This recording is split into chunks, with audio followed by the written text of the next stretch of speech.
Okay, so let us start. Good evening, friends. Welcome to our weekly webinar, WWW. Today, 15th July 2026, another Wednesday has come. So, we thank you all for joining to the live program. So, today we will discuss. We have an interesting person, so we're going to share his experience to us. We'll listen to him now. Then I'll also have an announcement to make about our workshop, monthly workshop at our farm. So, and followed by our live sharing. So, friends, we have the opportunity today. ಮಿತ್ರರೇ ನಮಸ್ಕಾರ. ಈ ದಿನ ಬುಧವಾರದ ಮತ್ತೊಂದು ನೇರ ಪ್ರಸಾರದ Google meet ಸಂಚಿಕೆ ನಿಮಗೆಲ್ಲ ಸ್ವಾಗತ. ನಿಮಗೆ ಗೊತ್ತಿರೋ ಹಾಗೆ ಪ್ರತಿ ಬುಧವಾರ ರಾತ್ರಿ 8:30 ಈ ಸಮಯದಲ್ಲಿ ನಾವು ಈ ನೇರ ಪ್ರಸಾರ ಕಾರ್ಯಕ್ರಮದಲ್ಲಿ ಸೇರ್ತೀವಿ ಮತ್ತು ಸಾಕಷ್ಟು ಅನುಭವಗಳ ಹಂಚಿಕೆ ಮತ್ತು ಸಂಪನ್ಮೂಲ ವ್ಯಕ್ತಿಗಳನ್ನು ನಾವು ಪರಿಚಯ ಮಾಡ್ಕೋತಾ ಇದ್ದೀವಿ. ಇವತ್ತು ಬುಧವಾರ 15 ಜುಲೈ 2026, ಒಳ್ಳೆ ದಿನ, ನಮಗೊಂದು ಸುದಿನ ಅಂತ ಹೇಳೋಣ. ಇವತ್ತು ನಮ್ಮ ಜೊತೆ ಡಾಕ್ಟರ್ ಉದಯ್ ಕುಮಾರ್ ಸರ್ ಇದ್ದಾರೆ. ಸೊ ಉದಯ್ ಕುಮಾರ್ ಸರ್ ಅವರಿಗೆ ಸಾಕಷ್ಟು ಅನುಭವ ಇದೆ ಈ ರಾಸಾಯನಿಕ ರಹಿತ ಕೃಷಿ ಬಗ್ಗೆ. ಅವರು ಕೃಷಿ ವಿಜ್ಞಾನಿ, ಸಂಶೋಧಕರು ಮತ್ತು ಪರಿಸರ ತಜ್ಞರು, ಸಾಕಷ್ಟು ಸೇವೆಗಳನ್ನು ಸಲ್ಲಿಸಿದ್ದಾರೆ. ಅವ್ರ ಬಗ್ಗೆ ಅವ್ರದ್ದು ಪ್ರೊಫೈಲೇ ಇದೆ, ನಾನು ಅದನ್ನು ಆಮೇಲೆ ಅಪ್ಲೋಡ್ ಮಾಡ್ತೀನಿ. ಈಗ ಅವರೇ ಪರಿಚಯ ಮಾಡಿಕೊಂಡು ನಮ್ಮ ಬಗ್ಗೆ ಅವ್ರ ಬಗ್ಗೆ ಪರಿಚಯ ಮಾಡಿಕೊಂಡು ಇವತ್ತು ವಿಷಯನೂ ಮಾತಾಡ್ತಾರೆ. ಇವತ್ತು ವಿಷಯ ಮಂಡನೆ ಅವ್ರಿಗೆ ಬಿಟ್ಬಿಟ್ಟಿದ್ದೀವಿ. ಸೊ ನಮ್ಮ ಜೊತೆ ಇರ್ತಕ್ಕಂಥ ಯೂಸುಫ್ ಸರು ಇವತ್ತು ಮಧ್ಯಾಹ್ನ ನನಗೆ ಡಾಕ್ಟರ್ ಉದಯ್ ಕುಮಾರ್ ಅವ್ರನ್ನ ಕನೆಕ್ಟ್ ಮಾಡಿಕೊಟ್ರು. ಅವ್ರ ಹತ್ರ ಮಾತಾಡಿದ್ವಿ. ನಾವು ಕಡಿಮೆ ಸಮಯದಲ್ಲಿ ರಿಕ್ವೆಸ್ಟ್ ಮಾಡಿದ್ವಿ, ಅವ್ರು ಒಪ್ಕೊಂಡಿದ್ದಾರೆ ನಮ್ಮ ಜೊತೆ ಇರಲಿಕ್ಕೆ. ಸಾಕಷ್ಟು ವಿಷಯಗಳನ್ನು ನಾವು ಅವರಿಂದ ಇವತ್ತು ನಾವು ಕಲಿತೀವಿ, ಕೇಳ್ಕೊತಾ ಹೋಗೋಣ, ಕಲಿತಾ ಹೋಗೋಣ. ಸೊ ನಿಮ್ಗೆ ಯಾವ್ದಾದ್ರು ಅವ್ರು ಹೇಳೋ ವಿಷಯಗಳಲ್ಲಿ ಯಾವ್ದಾದ್ರು ಅನುಮಾನಗಳಿದ್ದರೆ ಗುರ್ತಾಕೊಳ್ಳಿ, ನಂತರ ಪ್ರಶ್ನೆ ಕೇಳ್ಬೋದು. ಉದಯ್ ಕುಮಾರ್ ಸರು ನಮಗೆ ಇಂಗ್ಲೀಷ್ನಲ್ಲೇ ಮಾತಾಡ್ತಾರೆ. ಸೊ ಆಮೇಲೆ ಅದನ್ನು ನಾನು ಕನ್ನಡಕ್ಕೆ ತರ್ಜುಮೆ ಮಾಡ್ತೀನಿ, ನಂತರ ಕೇಳ್ತಾ ಹೋಗೋಣ ಅಂತ ಹೇಳ್ತಾ. ಸೊ ಇವತ್ತಿನ ಕಾರ್ಯಕ್ರಮ ಪ್ರಾರಂಭ ಮಾಡೋಣ. ಮೊದಲಿಗೆ ಉದಯ್ ಕುಮಾರ್ ಸರ್ ಅವರದ್ದು ಬ್ರೀಫಿಂಗ್, ಅವರದ್ದು ಆದ ವಿವರಣೆ ನಂತರ ಕೆಲವು ಅನೌನ್ಸ್ಮೆಂಟ್ಸ್ ಇದೆ, ಅದನ್ನು ಮಾಡಿಕೊಂಡು ಈಗಿನ ಈ ಬದಲಾದ ಪರಿಸ್ಥಿತಿಯಲ್ಲಿ, ಈಗ ಮಳೆಗಾಲದಲ್ಲಿರುವ ಬೇಸಿಗೆ ಕಾಲದಲ್ಲಿ ನಮ್ಮ ಗಿಡಗಳನ್ನು ಹೇಗೆ ನಿರ್ವಹಣೆ ಮಾಡ್ಕೋಬೇಕು ಅನ್ನೋದನ್ನು ಸಹ ನಾವು ಕಲಿತಾ ಹೋಗೋಣ. Welcome, friends. So let us start now. So we will going to have the experience sharing by Dr. Uday Kumar. So our Yusuf sir, who is always with us, so he has introduced Dr. Uday Kumar to us, and today we will going to listen to him now. So without wasting time, so let us invite Dr. Uday Kumar. Sir is an agronomist, and he has worked in many profiles since 1997-98. So he's got more than 2.5 decades of experience. So his profile is there with us. What I do to save time, I will share his profile link to you after this in the uploads on our YouTube channel. You can go through that. So we'll leave it to Uday sir now. So he will introduce himself and then he will take the subject. So I just given the brief to Uday sir about what we are. We are all absentee landlords. So we live in Bangalore and we try to manage our farms wherever it is. So that much background are given to him, and all of us are in principle are doing chemical free farming. So these are the two common parameters. With that, now we will try to learn by his experience. Uday Kumar sir, so please unmute yourself and you can take your session now. So Okay. any questions our people have, our team has, we will come back to you at the end of your session. Right. And if need be, I will going to translate it to Kannada also, sir. So Okay. time is yours. So please, sir, go ahead. First of all, I convey my gratitude to our Yusuf and Manjunath ji. As I was introduced, I am Dr. Uday Kumar. I completed my MSc PhD in agriculture. My MSc was from USSR. I did my MSc in Soviet Union at that time. After that, my first appointment was in Karnataka, which I was very eager because when I was in Moscow, I saw your film, Ondabandi Kalathile. That film, I think, I spell it correctly or not, I don't know. Ondabandi Kalathile or something. It was a film, it was in the festival in Soviet Union that time. That time, that environment, the Karnataka environment, I saw in film only. So it was attracted me, and that time I had that I have to be there and serve there like that. But as God's grace, I got a first appointment in Mysore in Sericulture board actually. And then after 1.5 years, I joined in NDRI in Bangalore. Then within a short period of time, within 2 3 years, I left Bangalore, Karnataka, and joined in our Tamil Nadu one university, Gandhian University, Gandhigram Rural Institute. I joined in the Krishi Vigyan Kendra there. It is in brief, and I always had a very close contact with the farmers, rural farmers, because of that interest only, I quit all my Karnataka job because it was only the monitoring officer there. I was a scientist. I had to monitor the agriculture projects in 3 states. So I wanted to have a very close link with the farmers. So I came to Kandigram and I joined in the extension. Actually, Krishi Vigyan Kendra is an agriculture institution. And I started my career in 1990 as an agriculture extension scientist there. So I was while I was studying in Soviet Union. They taught a special course called conservation farming. Conservation means that time itself they had showed some interest. Even it was in 1984 or 3, I think. That course attracted because that time itself the pollution, all sort of problem to the environment has started. It was expressed all over the world. So in farming also we know that there are so much of chemicals and problems. So the conservation farming, what they taught, it attracted me. So with the same interest, even though I was an agronomist, I took much interest in the microbiological things. Uh, so I was very much interested in the biological fertilizers. I used to tell that the Soviet Union was the first country which introduced the azospirillum in a large scale, even during the 1930s, 35, like that. It was very well accepted by the Americans that time. They are the first people that they use azospirillum in a large extent. So the biofertilizer concept was very old at that time in Soviet Union. So the same thing was introduced in India while I was serving the Krishi Kendra. But farmers, they took it very easily. They never adopted the biofertilizers. They thought it's something is forced to them to use in their agriculture activities, but they never used, I know. Only very few people that time, even during the 1990s, the very people they use the biological fertilizers. Then I took lot of interest to introduce the biofertilizer. In such a way, I had a contact with EMRO people, the Effective Microorganism Research Organization from Japan. That contact I had in 2002. Then I was the first man in South to introduce the EM. I didn't introduce. I was become the propagator of that technology in South. So the why it attracted me was we used to have individual microorganism for nitrogen fixation, for potassium solubilizer, for potassium mobilizer, like that. But the Japanese people, what they said in the seminar, in an international seminar, we have a technology, we developed a technology where we combine some 86 microorganisms in the single liquid. It will use for various agriculture and allied activities. Like we can use it in agriculture for compost makings, seed treatment, and in animal husbandry we can feed the animal.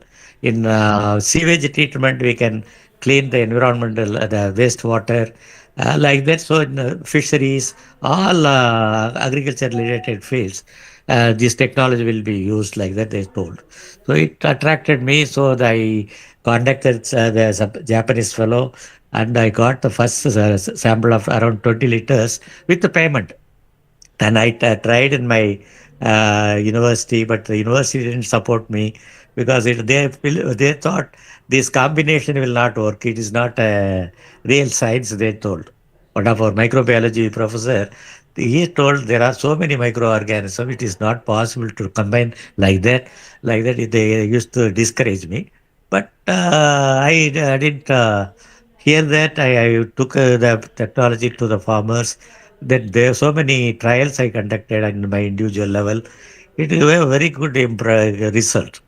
Actually, first I introduced in a grape vineyard, grape grapes field. So it gave very good result. When we introduced that to the farmer, first he started complaining me. What he said, when we applied the EM solution in our field, a lot of weed has come, like that he was telling. That professor in one place, Mr. Dr. Dhiro Haiga, who invented or who developed the EM technology, he in one place he mentioned that when we apply the EM solution in the soil, the microbial things will induce the seeds, whatever seed available in the upper layer, everything will germinate at a time. So this was that information, and the same thing was reflected in the field, and the farmers was complaining. And when I am applying that EM, a lot of weed has come like that. Then I said to you, every weed has come now. You have to simply give one weeding that will be vanished. So it will protect your crop, like that I told. Then when another 1 week time, he rushed to my office and he informed, sir, in my field we applied lot of, for grapes we used to apply lot of chemicals, fertilizers, etc. So there was no earthworm population at all at the time when we never observed any earthworm in our field. But after applying the EM solution, now in a single place, in a small place, I got around 23 earthworm, like that he informed me.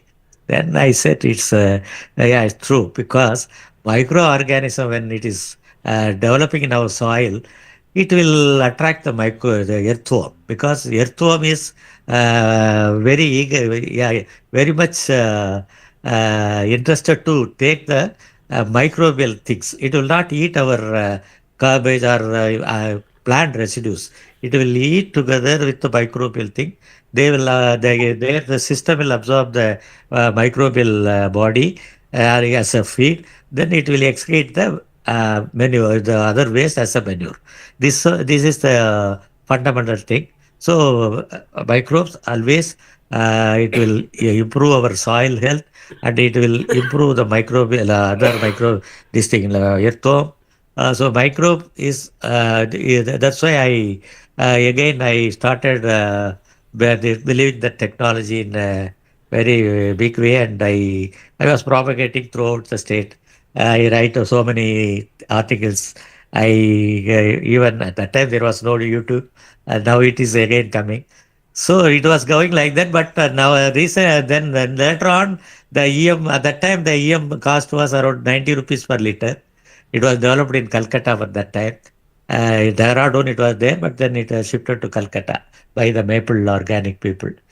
So by the way, the microbe is the. I started studying the microbial activities, and what are the role it has in our fertility maintenance in soil, like that. Even very recently, well, last year I think, 2 years back, I was in America. One professor, one molecular biologist, his name is Dr. David Johnson. He said he developed a bioreactor. In the bioreactor, while I go through our Manjunath's videos and his activities, his way of doing farming, I thought it will be very much useful to this group. That bioreactor means what he is telling. He is not at all using the cow manure or animal manure for the compost making. He is simply collecting all the plant residues, and he is keeping it aside. And at the times, we have a particular quantity of these plant leaves or ticks, all sort of things will he gathered some quantity. He put the plant waste in the arable compost bin. That information I can even I can pass it to you Mr. Manjunath seat letter, you can give to them. It's a very peculiar design. He made a design. That design I will send to you. In that, all the waste at that time he is pumping it into that, and he is picking some tubes, putting some tubes, 4 or 5 tubes. I think he is inserting inside the. Yeah, it's a sort of platform. There he erecting 4 pillar like PVC tubes with small holes on that. Then he is putting all the plant waste around it and adding water. He is regularly adding water and leave it for up to 1 year. He is telling we can you keep it, and after 6 months minimum, after 6 months we can take it out and it will we can use it as a manure. So for very interestingly, he is telling per acre is around some few grams of that compost is enough. Using that compost, he is making another process. It is called, that compost tea. That tea he is making and sprinkling on the soil, and he is telling that soil is becoming very, very rich. And it's rich with all microbial this thing. That's why you can, I think I can, this one, it's a special this thing, and we can have a special even class on that. But I am giving the information. Why I am giving? Microbe is having a very big role. In that, the Mr. Dr. David Johnson also, again, he is telling, as we say, carbon nitrogen ratio in soil, you used to talk like that. In soil, when comparing the microbial thing, he is telling that if the fungal population is very much useful for our fertility management. We are thinking only bacteria, but fungus and bacteria, when they are joining together, it will give very good result, and it will even he is telling without any fertilizer, you can get up to 25% of yield increase. He is telling. So what he is telling, I started straight away to the subject, but the microbial things, it's a very, very great role it's playing in our, not only in our agriculture, but also in our even civil preservation of our civilization. It is having a very big role. So what Dr. Johnson is telling, on our Earth actually is telling it formed around even 4.5 billion years ago. Yeah, on that first, all we know that water was formed in on our Earth's surface. It was some 4.2 billion years ago. Water formed. Then the first organism formed on Earth crust is bacteria. So bacteria formed around 4 billion years ago. He is telling. Then started the photosynthetic bacteria, nitrogen fixing bacteria. They started developing some 3.2 billion years ago. Then photosynthesis started 2.4 billion years ago. Like that, yes, going on telling. So it was the evolution of these things. So the first thing, the first organism started on our Earth is microorganism. So they only, because of their activities, they started producing all our organic things. Like it started photosynthesis. So because of photosynthesis, it started using all the carbon dioxide available in the Earth crust. Then utilizing the oxygen, some living organism, like living organism, that microbial is itself a living organism, but they can take away the solid organism which is available in our Earth crust.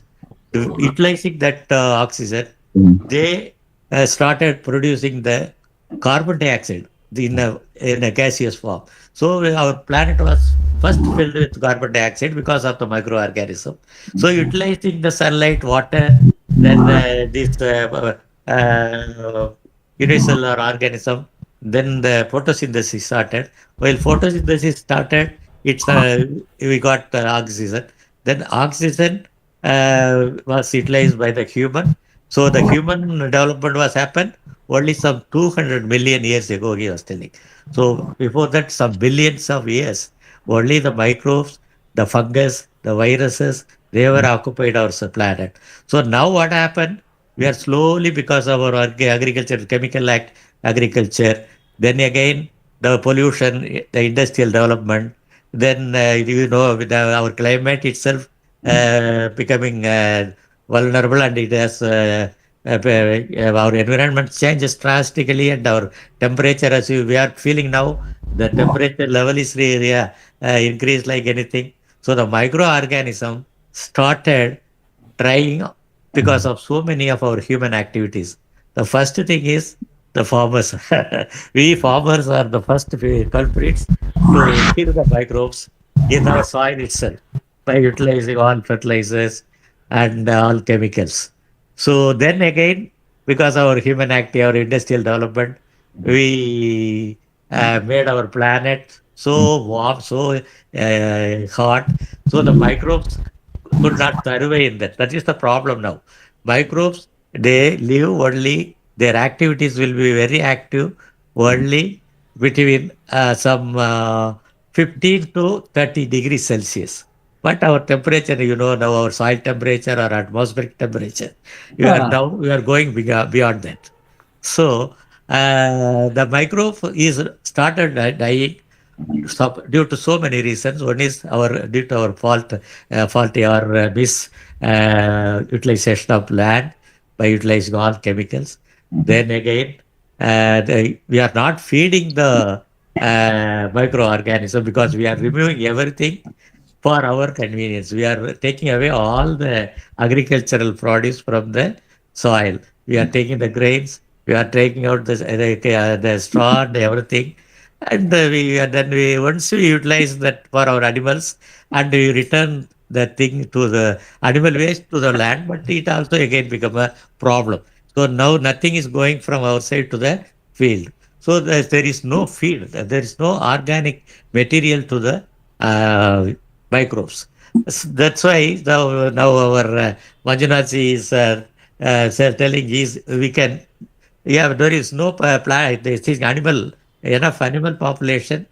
Even though animal population is there, but there is no population of animal with the farmers. That's the problem.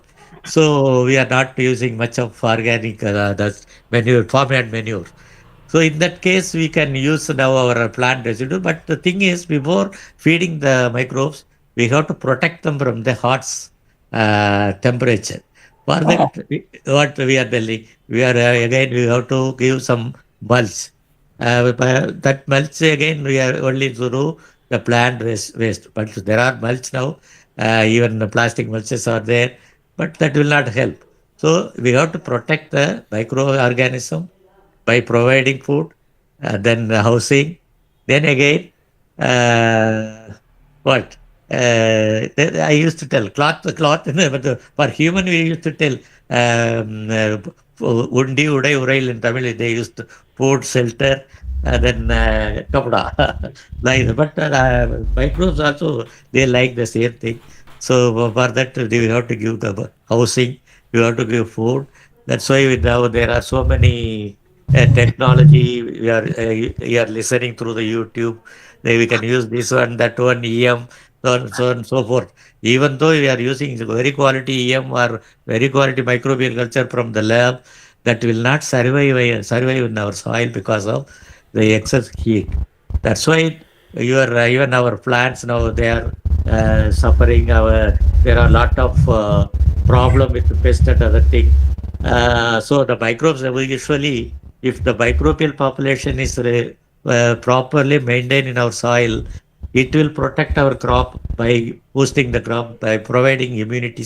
Then it will give all the essential nutrients. It will convert the things from the soil or the material what we are applying, and it will fix the atmospheric nitrogen. Then it will protect the, even some extent it will protect our crop from the adverse environment like drought or the other thing. If it is a short-term drought, by providing a sort of its own excretion. So even what our again I want to in a yeah even that Dr. David what he is telling, microbial population occupies a major portion of all living things like animals, plant, everything is occupied by microbial cell. We are thinking that our organism, human organism or animal organism or plant, they are having their own cells. But what he is telling, in a human being, up to 90 trillion of cells are microbial cells. Only 10 trillion cells are ours. That means 90% of cells are made up of, our own human body is made up of microbial cells. Only 10% of our human cell occupies our body. So these are all very interesting things. So many things are now there. The Western people are doing all the way. They are doing so much interesting research and they are publishing all the things. It is available there. And what they are, even our gene, we are thinking that our gene is great.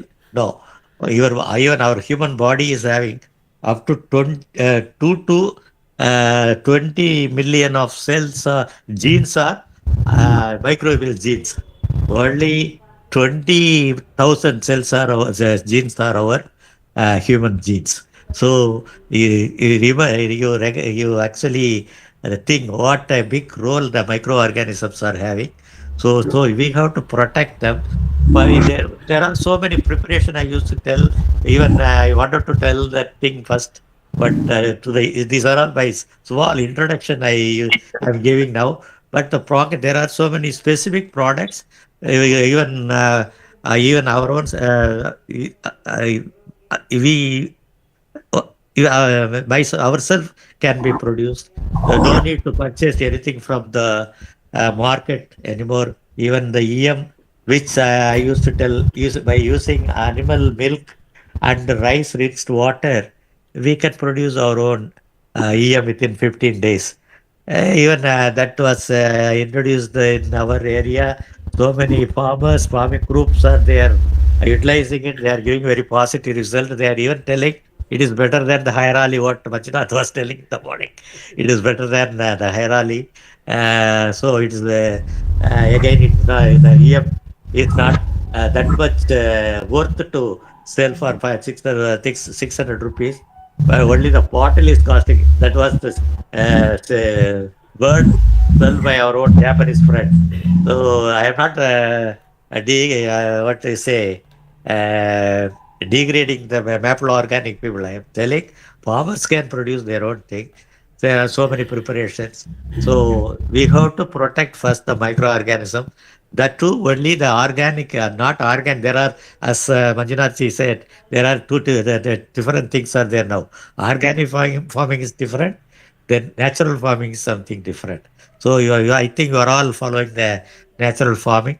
Natural farming, these are all the thing with from our own soil, our own environment. We have to get our manure, our microbial thing.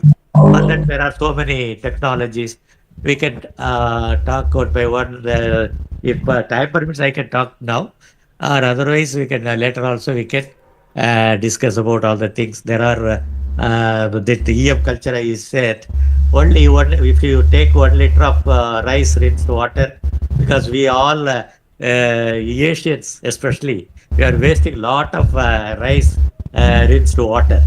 That's one time the Japanese fellow was telling our Indian drainage system and that drainage smell, everything is similar because all our rice rinsed water are going into that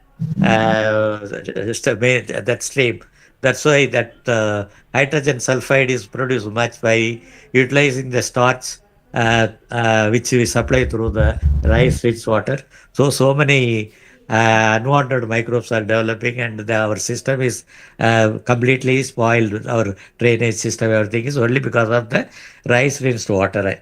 So that rice rinsed water in the village we used to give it to our cattle, but in cities what they are taking, I think per day lakhs and lakhs of liter of waste rights water is pouring into our drainage system. That's why we have to utilize that.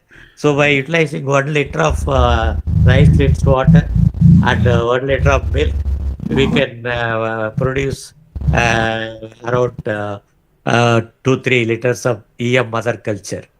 So that is a technology. I think later I can give it to you. Or if you're interested, Mr. Manjunathji, I can now explain. Yes, sir. I need to translate because so many things has come.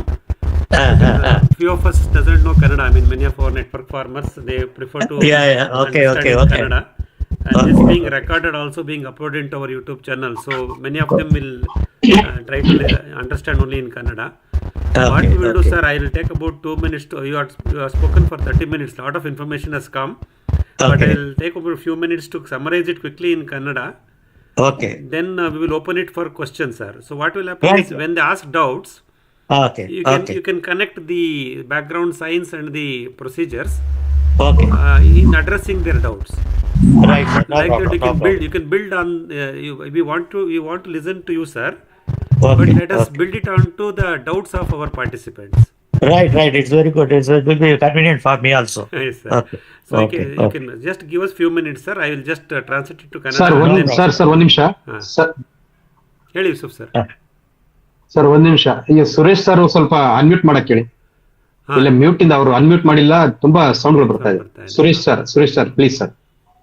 Okay, ದಯವಿಟ್ಟು ಎಲ್ಲ unmute ಆಗಿರಪ್ಪ. Unmute ಮಾಡಕ್ಕೆ ಎಲ್ಲರೂ unmute ಮಾಡಿ, let them talk. ಎಲ್ಲ ಮ್ಯೂಟಲ್ಲಿರಿ. ಪ್ರಶ್ನೆ ಕೇಳುವಾಗ ಮಾತ್ರ unmute ಮಾಡ್ಕೊಳ್ಳಿ ಅಪ್ಪ ಪ್ಲೀಸ್. ರೆಕಾರ್ಡ್ ಆಗ್ತಾ ಇದೆ, ಡಿಸ್ಟರ್ಬ್ ಆಗುತ್ತೆ. ಓಕೆ,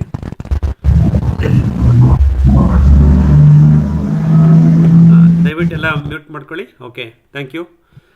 ಮಿತ್ರರೇ, ಇದು ಸುದಿನ ಅಂತಲೇ ಹೇಳ್ಬೋದು. ಯಾಕೆಂದರೆ ಉಪಕಾರಿ ಸೂಕ್ಷ್ಮಜೀವಿಗಳು, ಬೆನಿಫಿಷರಿ ಮೈಕ್ರೋಬ್ಸ್, ಅದ್ರ ಬಗ್ಗೆ ನಾವಂತೂ ತುಂಬ ಮಾತಾಡ್ತಿರ್ತೀವಿ, ತುಂಬ ಉಪಯೋಗಿಸ್ತಾ ಇದ್ದೀವಿ. ನಮಗೆ ಬ್ರೇಕ್ ಥ್ರೂ ಸಿಕ್ಕಿದ್ದು. ನನಗೆ ವೈಯಕ್ತಿಕವಾಗಿ ನಾನು ಗೋರಹಿತ ಕೃಷಿ ಅಥವಾ ಹಸುಗಳನ್ನು ಅವಲಂಬನೆ ಮಾಡ್ದಲೇ ಕೃಷಿ ಮಾಡಬೇಕು ಅಂತ ಯೋಚನೆ ಮಾಡ್ತಿದ್ದಾಗ 2021ರಲ್ಲಿ ನನಗೆ ಮಾಹಿತಿ ಸಿಕ್ಕಿದ್ದು ಈ ಸೂಕ್ಷ್ಮಜೀವಿಗಳಿಂದನೇ. ನನಗೆ ಗೊತ್ತಾಯಿತು ಮೈಕ್ರೋಬ್ಸ್ ಮ್ಯಾಟರ್ಸ್ ಅಂತ. ಹಾಗಾಗಿ ಈ ಸೂಕ್ಷ್ಮಗಳ ಬಗ್ಗೆ ನಾನು ಸಾಕಷ್ಟು ಓದ್ತಾ ಆಮೇಲೆ ನಮ್ಮ ತೋಟಗಳಲ್ಲೂ ಪ್ರಯೋಗ ಮಾಡ್ತಾಯಿದ್ದೀವಿ, ನೀವು ಮಾಡ್ತಾಯಿದ್ದೀರಾ. ಇವತ್ತು ಉದಯ್ ಕುಮಾರ್ ಸರ್ಜಿ ನಮಗೆ ಸೂಕ್ಷ್ಮಜೀವಿಗಳ ಬಗ್ಗೆನೇ ಸಾಕಷ್ಟು ಮಾಹಿತಿ ಕೊಟ್ಟಿದ್ದಾರೆ. ಸ್ವಲ್ಪ ವಿಷಯಗಳನ್ನು ನಾನು ಕನ್ನಡದಲ್ಲಿ ಹೇಳ್ಬಿಡ್ತೀನಿ, ಮತ್ತು ನಿಮ್ಮ ಪ್ರಶ್ನೆಗಳನ್ನು ಡಾಕ್ಟರ್ ಉದಯ್ ಕುಮಾರ್ ಸರ್ಜಿಗೆ ನೀವು ಕೇಳ್ಬೋದು. ದಯವಿಟ್ಟು ಮ್ಯೂಟಲ್ಲಿರಿ ಅಪ್ಪ. Sir, you can also go on mute because we don't want to hear any background noise. Uday Kumar Sarji, please stay on mute. Once I complete the translation, you can take the questions, unmuting yourself. Yeah, thank you. So, ಮಿತ್ರರೇ, doctor Uday Kumar Sarji ಅವರು ಮೂಲತಃ ತಮಿಳುನಾಡಿನವರು ಮತ್ತು ಅವರ ವಿದ್ಯಾಭ್ಯಾಸ ನಡೆದಿದ್ದು ಹೊರದೇಶದಲ್ಲಿ, USSR, ಇವತ್ತಿನ Russia, ಅವತ್ತಿನ USSRನಲ್ಲಿ ಅವರು ಈ ಆಗ್ರೋ ಸೈನ್ಸ್ ಬಗ್ಗೆನೇ ಅಲ್ಲಿ ಅವರ ವಿದ್ಯಾಭ್ಯಾಸ ಮಾಡ್ಕೊಂಡು ಬಂದರು. ಅವರು ಬಂದ ಮೇಲೆ ಪ್ರಾರಂಭದಲ್ಲಿ ನಮ್ಮ ರಾಜ್ಯ ಕರ್ನಾಟಕದಲ್ಲೇ ಕೆಲವು ಇದರಲ್ಲಿ ಕೆಲಸ ಮಾಡ್ತಾಯಿದ್ರು. ಆಮೇಲೆ ಅವರಿಗೆ ಈ ಮ್ಯಾನೇಜ್ಮೆಂಟ್ ಬಗ್ಗೆ ಅಥವಾ ರೈತರ ಜೊತೆ ಜಾಸ್ತಿ ಕಾಲ ಕಳಿಬೇಕು ಅನ್ನೋ ಒತ್ತಾಸೆಯಿಂದ ಆ ಕೆಲಸಗಳನ್ನು ಬಿಟ್ಟು ಅವರು ರೈತರುಗಳ ಜೊತೆ ಹೊಂದಾಣಿಕೆ ಮಾಡಿಕೊಂಡು ಒಡನಾಟ ಇಟ್ಕೊಂಡಿದ್ರು. ಮತ್ತು ಅವರು ತಮಿಳುನಾಡಿಗೆ ಹೋದ ನಂತರ ಸಾಕಷ್ಟು ಕೃಷಿಕರ ಜೊತೆ ಅವರು ಕೆಲಸ ಮಾಡಿದ್ದಾರೆ. ಅವ್ರಿಗೆ ಪ್ರಾರಂಭ ದಿನಗಳಲ್ಲಿ ಸಹ ಈ effective micro organism research organisation EMRO ಅನ್ನೋ ಒಂದು ಸಂಸ್ಥೆ ಜೊತೆ ಕಾಂಟ್ಯಾಕ್ಟ್ ಬಂತು 1992ರಲ್ಲಿ. ಡಾಕ್ಟರ್ DIRO JR ಅಂತ ಹೇಳಿದ್ರು ಅವರು. Is the founder. ಅಂದರೆ ಅವರು, ನಾನು ಇದನ್ನು ಹೇಳ್ತಾ ಇರ್ತೀನಿ, ಒಂದು ದ್ರಾವಣದಲ್ಲಿ ಸಾಕಷ್ಟು ಪ್ರಜಾತಿಯ ಸೂಕ್ಷ್ಮಜೀವಿಗಳನ್ನು ಸೇರಿಸ್ಬೋದು ಅಂತ. ಅದನ್ನು ಮೈಕ್ರೋಬಿಯಲ್ ಕನ್ಸಾರ್ಷಿಯಾ ಅಂತ ಹೇಳ್ತೀವಿ. ಆ ಮೈಕ್ರೋಬಿಯಲ್ ಕನ್ಸಾರ್ಷಿಯನ ಮಾಡ್ಬೋದು ಅಂತ ಕಂಡುಹಿಡಿದವರೇ ಡಾಕ್ಟರ್ ದಿರೋ ಅವರು. 1963ರಲ್ಲಿ ಅದನ್ನು ಜಪಾನ್ನಲ್ಲಿ ಪ್ರೂವ್ ಮಾಡಿ ತೋರಿಸಿದ್ರು. 1992ನೇ ಇಸ್ವಿ ಅಷ್ಟೊತ್ತಿಗೆ EMRO ಆರ್ಗನೈಸೇಷನ್ನಿಂದ ಸುಮಾರು 86 ಪ್ರಭೇದದ ಸೂಕ್ಷ್ಮಜೀವಿಗಳನ್ನು ಒಂದೇ ಮೂಲ ದ್ರಾವಣದಲ್ಲಿ ಸೇರಿಸಿ ಅದನ್ನು ಒಂದು ಸೂಕ್ಷ್ಮಜೀವಿಗಳ ಸಮೂಹ, ಮೈಕ್ರೋಬಿಯಲ್ ಕಲ್ಚರ್, ಅದನ್ನು ಮಾಡ್ಬೋದು ಅನ್ನೋದನ್ನು ಪ್ರಪಂಚಕ್ಕೆ ತೋರಿಸ್ಕೊಟ್ಟಿತ್ತು. ಇದನ್ನು ಉದಯ್ ಸರ್ 1992ರಲ್ಲಿ ಆ ಸಂಸ್ಥೆ ಜೊತೆ ಸಂಬಂಧವನ್ನು ಬೆಳೆಸ್ಕೊಂಡು ಸಾಕಷ್ಟು ಮಾಹಿತಿಗಳನ್ನು ಪಡ್ಕೊಂಡು ಅದನ್ನು ಇಲ್ಲಿ ತಮ್ಮ ಫೀಲ್ಡ್ ಕಾರ್ಯ ಇದರಲ್ಲಿ ಕೃಷಿ ಭೂಮಿನಲ್ಲಿ ಪ್ರಯೋಗ ಮಾಡೋಕ್ಕೆ ಮುಂದಾದರು. ಆದರೆ ಅವ್ರ ಜೊತೆ ಇದ್ದಂಥ ವಿಜ್ಞಾನಿಗಳು ಮತ್ತು ಮೇಲಧಿಕಾರಿಗಳು ಅದಕ್ಕೆ ಅಷ್ಟೊಂದು ಪ್ರೋತ್ಸಾಹ ಕೊಡಲಿಲ್ಲ. ಹಾಗಾಗಿ ಅಷ್ಟು ಸೂಕ್ಷ್ಮಜೀವಿಗಳನ್ನು ಒಂದೇ ದ್ರಾವಣದಲ್ಲಿ ಸೇರಿಸೋಕ್ಕೆ ಸಾಧ್ಯ, ಈ ರೀತಿ ಪ್ರಶ್ನೆಗಳು ಬಂತು. ಆದರೂ ಸರ್ ಅದನ್ನು ಪರ್ಸಿಸ್ಟ್ ಮಾಡ್ತಾಯಿದ್ರು. ಅವರು ಸಾಕಷ್ಟು ಪ್ರಯೋಗ ಮಾಡಿದ್ದಾರೆ. ಅವ್ರು ನಮ್ಗೆ ಹೇಳಿದ್ರು, ದ್ರಾಕ್ಷಿ ತೋಟದಲ್ಲಿ ಅದನ್ನು ಪ್ರಯೋಗ ಮಾಡಿದ್ವಿ, ಯಾವುದನ್ನು ಈ ಬಯೋ ಫರ್ಟಿಲೈಸರ್ಸ್ ಅಂತ ಕರೀತಾರೆ, ಜೈವಿಕ ಗೊಬ್ಬರಗಳು ಅಥವಾ ಸೂಕ್ಷ್ಮಜೀವಿಗಳನ್ನು ಮಣ್ಣಿಗೆ ಸೇರಿಸಿ ಮಣ್ಣಿನಲ್ಲಿ ಪೋಷಕಾಂಶನ ಜಾಸ್ತಿ ಮಾಡಿ ನಮ್ಮ ಬೆಳೆಯ ಉತ್ಕೃಷ್ಟತೆಯನ್ನು ಕಾಪಾಡಿಕೊಳ್ಳೋದು. ಈ ಒಂದು ಇದರಲ್ಲಿ ಅವರು ದ್ರಾಕ್ಷಿ ತೋಟದಲ್ಲಿ ತುಂಬ ಕೆಲಸ ಮಾಡಿದ್ದಾರೆ. ಆ ದ್ರಾಕ್ಷಿ ತೋಟದಲ್ಲಿ ಅವ್ರು ಕೆಲಸ ಮಾಡೋದು ಅನುಭವ ಹೇಳಿದ್ರು. ಅವರು ಈ ಸೂಕ್ಷ್ಮಜೀವಿಗಳನ್ನು ಬಯೋ ಫರ್ಟಿಲೈಸರ್ಸ್ನ ಬಳಸಿ ದ್ರಾಕ್ಷಿ ತೋಟಕ್ಕೆ ಮಣ್ಣಿಗೆ ಸೇರಿಸಿದಾಗ ಆ ರೈತ ಅವ್ರ ಹತ್ರ ವಾಪಸ್ ಬಂದು ಕೇಳಿದಂತೆ, ಸ್ವಾಮಿ ತುಂಬ ಕಳೆ ಉಟ್ಕೊಂಡ್ಬಿಟ್ಟಿದೆ, ಎಲ್ಲ ಥರದ ಕಳೆನೂ ಬಂದ್ಬಿಟ್ಟಿದೆ, ಒಂದೇ ಸತಿ ಇಷ್ಟೊಂದು ಕಳೆ ಬಂದರೆ ನನ್ನ ಬೆಳೆ ಹೇಗೆ ಬೆಳೆಯುತ್ತೆ ಅಂತ ಅವನಿಗೆ ಯೋಚನೆ ಆಗಿತ್ತಂತೆ. ಆವಾಗ ಉದಯಜಿ ಅವರು EMRO ಕಂಪನಿ ರಿಸರ್ಚ್ ಆರ್ಗನೈಸೇಷನ್ ಅವ್ರನ್ನ ಕೇಳಿದಾಗ ಒಂದು ಮಾಹಿತಿ ಕೊಟ್ಟರಂತೆ ಅವರು. ಯಾವಾಗ ನಾವು ಈ ಸೂಕ್ಷ್ಮಜೀವಿಗಳ ದ್ರಾವಣವನ್ನು ಮಣ್ಣಿಗೆ ಸೇರಿಸ್ತೀವೋ, ಮಣ್ಣಿನಲ್ಲಿ ಇರಬಹುದಾದ ಎಲ್ಲ ಬೀಜಗಳನ್ನು, ಅದು ಕಳೆ ಬೀಜ ಆಗಿರ್ಬೋದು, ನಾವು ಹಾಕಿದ್ದ ಬೆಳೆ ಬಿತ್ತನೆ ಬೀಜ ಆಗಿರ್ಬೋದು, ಎಲ್ಲ ಬೀಜಗಳು ಏಕಕಾಲಕ್ಕೆ ಪುನರುಜ್ಜೀವನಗೊಂಡು ಮೊಳಕೆ ಹೊಡೆಯಕ್ಕೆ ಪ್ರಾರಂಭ ಮಾಡ್ತಾವಂತೆ. ಅಂದರೆ ನೋಡಿ, ಈ ಸೂಕ್ಷ್ಮಜೀವಿಗಳಿಗೆ ಎಷ್ಟು ಶಕ್ತಿ ಇದೆ ಅಂದರೆ, ಭೂಮಿಯಲ್ಲಿರ್ತಕ್ಕಂಥ ಬೀಜಗಳನ್ನು ಮೊಳಕೆ ಬರಲಿಕ್ಕೆ ಅವು ಪ್ರೇರೇಪಿಸ್ತವಂತೆ. ಹಾಗಾಗಿ ಎಲ್ಲ ಕಳೆನೂ ಒಂದೇ ಸಲ ಹುಟ್ಟುತ್ತೆ. ನಂತರದಲ್ಲಿ ಒಂದು ಸತಿ ನೀವು ಆ ಕಳೆಯನ್ನು ನಿಯಂತ್ರಣ ಮಾಡಿದ್ಮೇಲೆ ಪದೇ ಪದೇ ನಿಮಗೆ ಅದೇ ಜಾತಿಯ ಕಳೆಗಳು ಬರಲ್ಲ. ಅಂದರೆ ಮಣ್ಣಿನಲ್ಲಿರ್ತಕ್ಕಂಥ ಬೀಜಗಳೆಲ್ಲ ಮೊಳಕೆ ಬಂದಿರುತ್ತೆ ಅನ್ನೋ ಒಂದು ವೈಜ್ಞಾನಿಕ ಸತ್ಯವನ್ನು ಉದಯಜಿ ಅವರು ತಿಳ್ಕೊಂಡು ಅವರ ರೈತರಿಗೆ ಹೇಳ್ತಾ ಇದ್ರು. ಕೆಲವೇ ವಾರಗಳ ನಂತರ ಅದೇ ದ್ರಾಕ್ಷಿ ತೋಟದ ಕೃಷಿಕರು ಮತ್ತೆ ಅವ್ರ ಹತ್ರ ಓಡಿ ಬಂದು, ಸರ್, ನಾನು ಇದುವರೆಗೂ ರಾಸಾಯನಿಕ ಬಳಸ್ತಾ ಇದ್ದೆ, ನನ್ನ ಕೃಷಿ ಭೂಮಿನಲ್ಲಿ ಒಂದು ಎರೆಹುಳನ್ನು ನಾನು ನೋಡಿರಲಿಲ್ಲ, ಆದರೆ ಈ EM ದ್ರಾವಣ ಅಥವಾ ಬಯೋ ಫರ್ಟಿಲೈಸರ್ನ ಬಳಸಿದ ಮೇಲೆ ನನಗೆ ಸಾಕಷ್ಟು ಎರೆಹುಳುಗಳು ನನಗೆ ಕಾಣಿಸ್ತಾ ಇದೆ ಅಂತ ಹೇಳಿ ಅವರು ಭಾಳ ಹೆಮ್ಮೆಯಿಂದ ಹೇಳ್ಕೊಂಡ್ರಂತೆ. 80ರಿಂದ 100 ಅತಿ ಹೆಚ್ಚು ಸಂಖ್ಯೆ ಎರೆಹುಳುಗಳು ಅಲ್ಲಿ ಬರ್ತಾ ಇತ್ತಂತೆ. ಅದಕ್ಕೆ ಮತ್ತೆ ವೈಜ್ಞಾನಿಕವಾಗಿ ವಿಶ್ಲೇಷಣೆ ಮಾಡಿದಾಗ ಎರೆಹುಳುಗಳಿಗೂ ಮತ್ತು ಸೂಕ್ಷ್ಮಜೀವಿಗಳಿಗೂ ಸಾಕಷ್ಟು ಒಂದು ನೇರ ಸಂಬಂಧಗಳಿದೆ. ಆ್ಯಕ್ಚುಲಿ ನಾವೇನು ಅಂದ್ಕೊಂಡಿದ್ದೀವಿ, ಎರೆಹುಳುಗಳು ನಾವು ಕೊಟ್ಟಂಥ ತ್ಯಾಜ್ಯಗಳನ್ನು ತಿನ್ನುತ್ತೆ, ಸಗಣಿ ಆಗ್ಬೋದು ಅಥವಾ ನಮ್ಮ ಸಸ್ಯ ತ್ಯಾಜ್ಯಗಳನ್ನು ತಿನ್ನುತ್ತೆ ಅಂತ ಅಂದ್ಕೊಂಡಿರ್ತೀವಿ. ಆದರೆ ತ್ಯಾಜ್ಯಗಳನ್ನು ವಿಘಟಿಸೋದು ಸೂಕ್ಷ್ಮಜೀವಿಗಳು. ಸೂಕ್ಷ್ಮಜೀವಿಗಳು ತಮ್ಮ ಜೀವನ ಕ್ರಿಯೆಯನ್ನು ಪೂರೈಸಿದ ಮೇಲೆ ಆ ಸೂಕ್ಷ್ಮಜೀವಿಗಳನ್ನು ತಿಂದು ಅದರಿಂದ ಬರ್ತಕ್ಕಂಥ ಒಂದು ಸಸ್ಯ ಪೋಷಕಾಂಶಗಳನ್ನು ರಿಲೀಸ್ ಮಾಡೋದು ಎರೆಹುಳುಗಳು. ಹಾಗಾಗಿ ಈ ಸೂಕ್ಷ್ಮಜೀವಿಗಳಿಗೂ ಎರೆಹುಳುಗಳಿಗೂ ಅದರದೇ ಆದ ಒಂದು ವೈಜ್ಞಾನಿಕ ಸಂಬಂಧ ಇದೆ. ನಾವು ಸಾವಯವ ತ್ಯಾಜ್ಯವನ್ನು ಎರೆಗೊಬ್ಬರ ಮಾಡುವಾಗ ಎರೆಹುಳ ಗೊಬ್ಬರ ತ್ಯಾಜ್ಯವನ್ನು ತಿನ್ನುತ್ತೆ ಅಂದ್ಕೊತೀವಿ, ಅದು ತಪ್ಪು ಮಾಹಿತಿ. ತ್ಯಾಜ್ಯವನ್ನು ಮೊದಲು ವಿಘಟಿಸಿ ಅದನ್ನು ಕರಗಿಸುವಂಥವು ಸೂಕ್ಷ್ಮಜೀವಿಗಳು. ಅವುಗಳ ನಂತರ ಅದನ್ನು ಪುನಃ ಮತ್ತೆ ನಮ್ಮ ಎರೆಹುಳುಗಳು ಅದನ್ನು ಮೌಲ್ಯವರ್ಧನೆ ಮಾಡುತ್ತವೆ ಅಥವಾ ಸಸ್ಯ ಪೋಷಕಾಂಶಗಳನ್ನು ಜಾಸ್ತಿ ಮಾಡುತ್ತವೆ ಅನ್ನೋ ಒಂದು ವೈಜ್ಞಾನಿಕ ಹಿನ್ನೆಲೆಯನ್ನು ಅವರು ಕಂಡುಹಿಡ್ಕೊಂಡ್ರು. ನೋಡಿ, ಇವೆಲ್ಲವೂ ಒಂದಕ್ಕೊಂದು ಪರಸ್ಪರ, ನಮಗೆ ಕಣ್ಣಿಗೆ ಕಾಣೋದು ಮಾತ್ರ ಸತ್ಯ ಅಂದ್ಕೊಂಡಿರ್ತೀವಿ, ಅದರಷ್ಟು ವಿಷಯಗಳನ್ನು ನಾವು ಅಲ್ಲಿ ಎರೆಹುಳು ವಿಷಯದಲ್ಲಿ ನಾವು ಗಮನಿಸಿದ್ವಿ. ನೇರವಾಗಿ 2003ನೇ ಇಸ್ವಿನಲ್ಲಿ ಡಾಕ್ಟರ್ ಡೇವಿಡ್ ಜಾನ್ಸನ್ ಅಂತ ಅಮೆರಿಕದ ಒಬ್ಬ ಸೂಕ್ಷ್ಮಜೀವಿಗಳ ಮೈಕ್ರೋಬಯಾಲಜಿಸ್ಟ್ ಅಂತ ಹೇಳ್ತಾರೆ, ಅವರು ಒಂದು ಇದನ್ನು ಕಂಡುಹಿಡಿದಿದ್ದಾರೆ. ಅದನ್ನು ಅವರು ಬಯೋ ರಿಯಾಕ್ಟರ್ ಅಂತ ಹೇಳಿದ್ದಾರೆ. ಈ ಬಯೋ ರಿಯಾಕ್ಟರ್ ಬಗ್ಗೆ ಸಾಕಷ್ಟು ಮಾಹಿತಿ ಇದೆಯಂತೆ. ಉದಯಜಿ ಸರ್ ನಮಗೆ ಕಳಿಸ್ಕೊಡ್ತಾರೆ ಡಯಾಗ್ರಾಮ್ ಮತ್ತು ಚೇಂಬರ್ ಹೆಂಗೆ ಮಾಡೋದು ಅಂತೆಲ್ಲ, ನಾವೇ ಮಾಡ್ಕೋಬೋದು ಅಂತ ಅನಿಸುತ್ತೆ. ಸೊ ಇದು ಏರೋಬಿಕ್ ಡೈಜೆಷನ್ ಅಂತ ಹೇಳ್ತಾರೆ. ಅಂದರೆ ಗಾಳಿ ಸಹಿತ ಕಳಿಸುವಿಕೆ, ಆಮ್ಲಜನಕ ಸಹಿತ ಕಳಿಸುವಿಕೆಯಲ್ಲಾಗುತ್ತೆ. ಒಂದು ಚೇಂಬರ್ ಮಾಡಿಕೊಂಡು ಅದರಲ್ಲಿ PVC ತೂತಾಗಿರೋ PVC ಪೈಪ್ಗಳನ್ನು ಹಾಕಿದರೆ ಗಾಳಿ ಆಡುವಿಕೆಯನ್ನು ಎನ್ಶೂರ್ ಮಾಡಿ ನಮ್ಮಲ್ಲಿ ಸಿಗಬಹುದಾದ ಎಲ್ಲ ಥರದ ಸಸ್ಯ ತ್ಯಾಜ್ಯಗಳು, ನಮ್ಮಲ್ಲಿ ಇವಾಗ ನಾವು ರೈತ ಕೃಷಿ ಅಥವಾ ಪಶುಪಾಲನೆ ಮಾಡದೇ ಇರೋದ್ರಿಂದ ಒಳಸುರಿಗಾಗಿ ನಮ್ಮ ತೋಟದಲ್ಲಿ ಸಿಗ್ತಕ್ಕಂಥ ಎಲ್ಲ ಸಸ್ಯ ತ್ಯಾಜ್ಯಗಳನ್ನು ನಾವು ಈ ಒಂದು ಬಯೋ ರಿಯಾಕ್ಟರ್ ಅಥವಾ ಈ ಜೈವಿಕ ವಿಘಟಿಸುವ ಒಂದು ಘಟಕಕ್ಕೆ ಹಾಕಿದಾಗ ಅಲ್ಲಿ ಏನಾಗುತ್ತೆ ಅಂತಂದರೆ ಈ ಸೂಕ್ಷ್ಮಜೀವಿಗಳ ಚಟುವಟಿಕೆಗೆ ಒಳಪಟ್ಟು ಸುಮಾರು 6 ತಿಂಗಳಿಂದ 1 ವರ್ಷದ ತನಕ ಅದನ್ನು ಅಲ್ಲಿಗೆ ವಿಘಟಿಸ್ಬೋದು.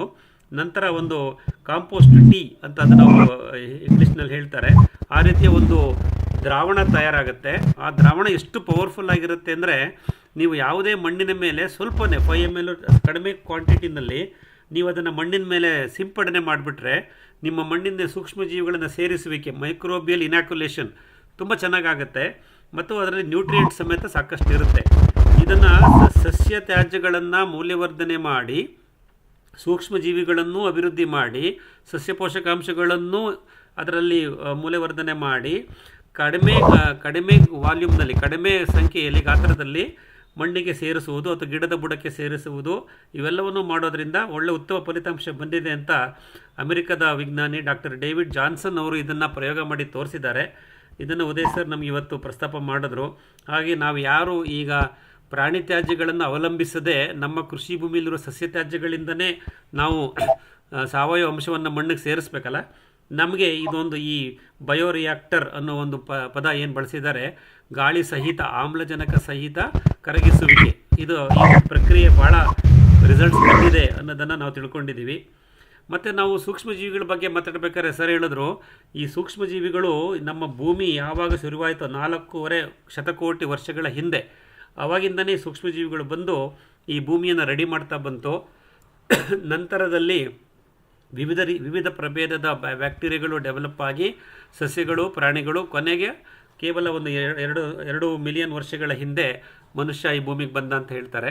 ಹಾಗಾಗಿ ಈ ಪೃಥ್ವಿಯ ಒಂದು ಈ ಬೆಳವಣಿಗೆಯಲ್ಲಿ ಸಹ ಸೂಕ್ಷ್ಮಜೀವಿಗಳು ಪ್ರಾಥಮಿಕವಾಗಿದ್ದಾವೆ.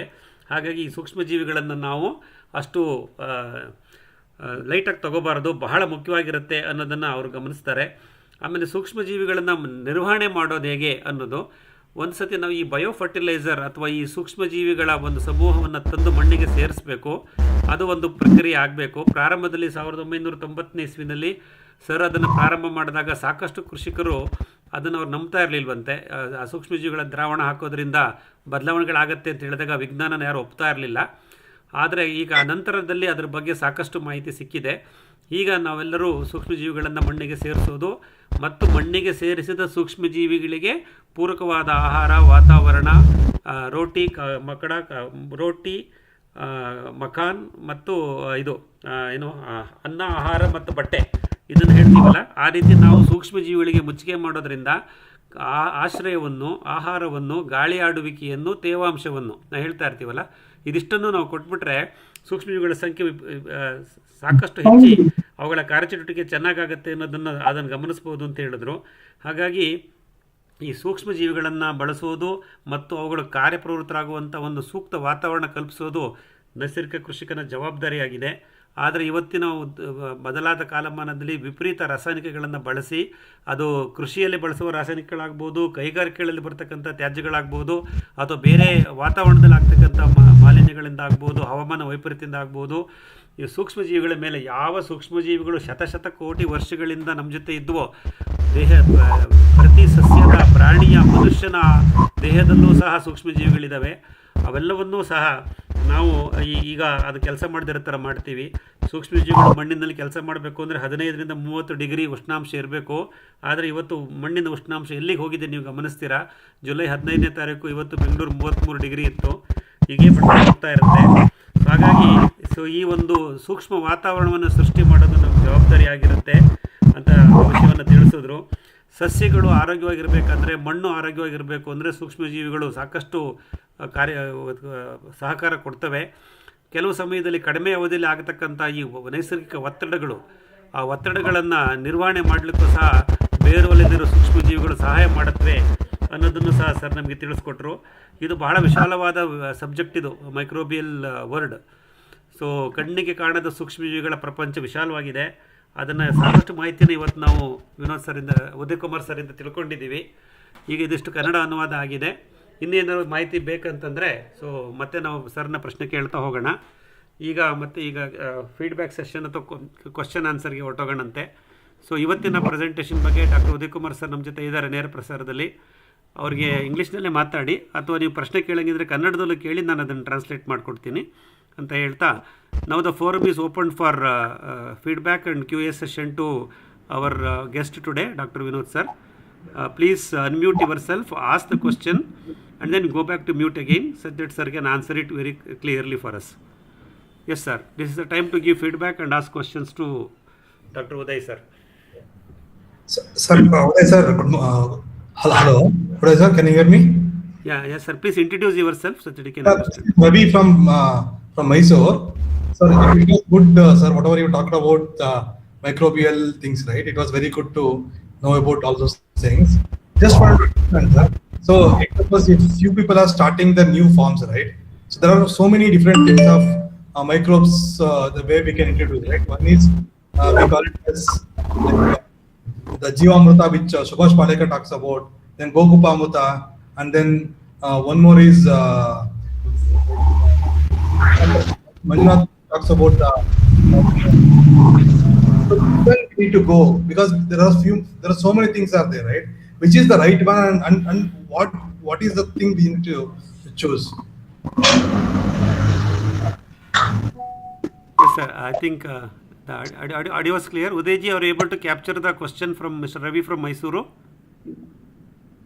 Disturbance, but anyway, I Let me understand his clarify distinct. that. The reason why I ask you, because if people who are starting their farms, right, are coming to the new natural farm, right, there are so Okay. many ways you can introduce these microbes, right? One is Okay. Subhash Palekar talks about Jivamrita, and then like even from Gujarat, one person who's talked about I think Gokupramrita, and then Gujarat sir talks about EM and Ravana, and then you talked about one more thing, right? So there are so many, like if you just Google, right, and one more thing was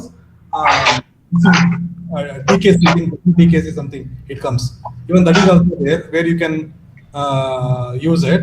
So like, what is the way we need to, like, as a new farmer wants to be natural in natural farming, right? What is the way you suggest, like how do we look at all these things? Yeah, I understand your question, but nowadays we see Panchagavya and all our other Subhash Palekar, everybody is talking about one thing in different way. Yeah, and you know, recently I heard about Gonanda Jala, something called Gonanda Jala. Ravi, Something say- Ravi, sir, let us not explain. Let us listen to him, sir. Please don't interrupt him. Okay. Yeah, but like so South Indian, we prepare idli dosa. Then North Indian, they like chapati, like that. But for us, what are the raw material are microbial things easy to us?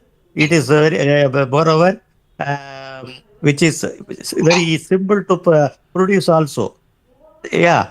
So as I said, Panchagavya, you have to wait for some 21 days. Then you have to collect the cow dung, then cow urine. If so, people are some are interested, they are doing. Some are simply they are asking where it is marketed or where we can get it, like that. So there are so many things. Everything is for promoting the microbial culture only. As I said now, the this one, Johnson's method.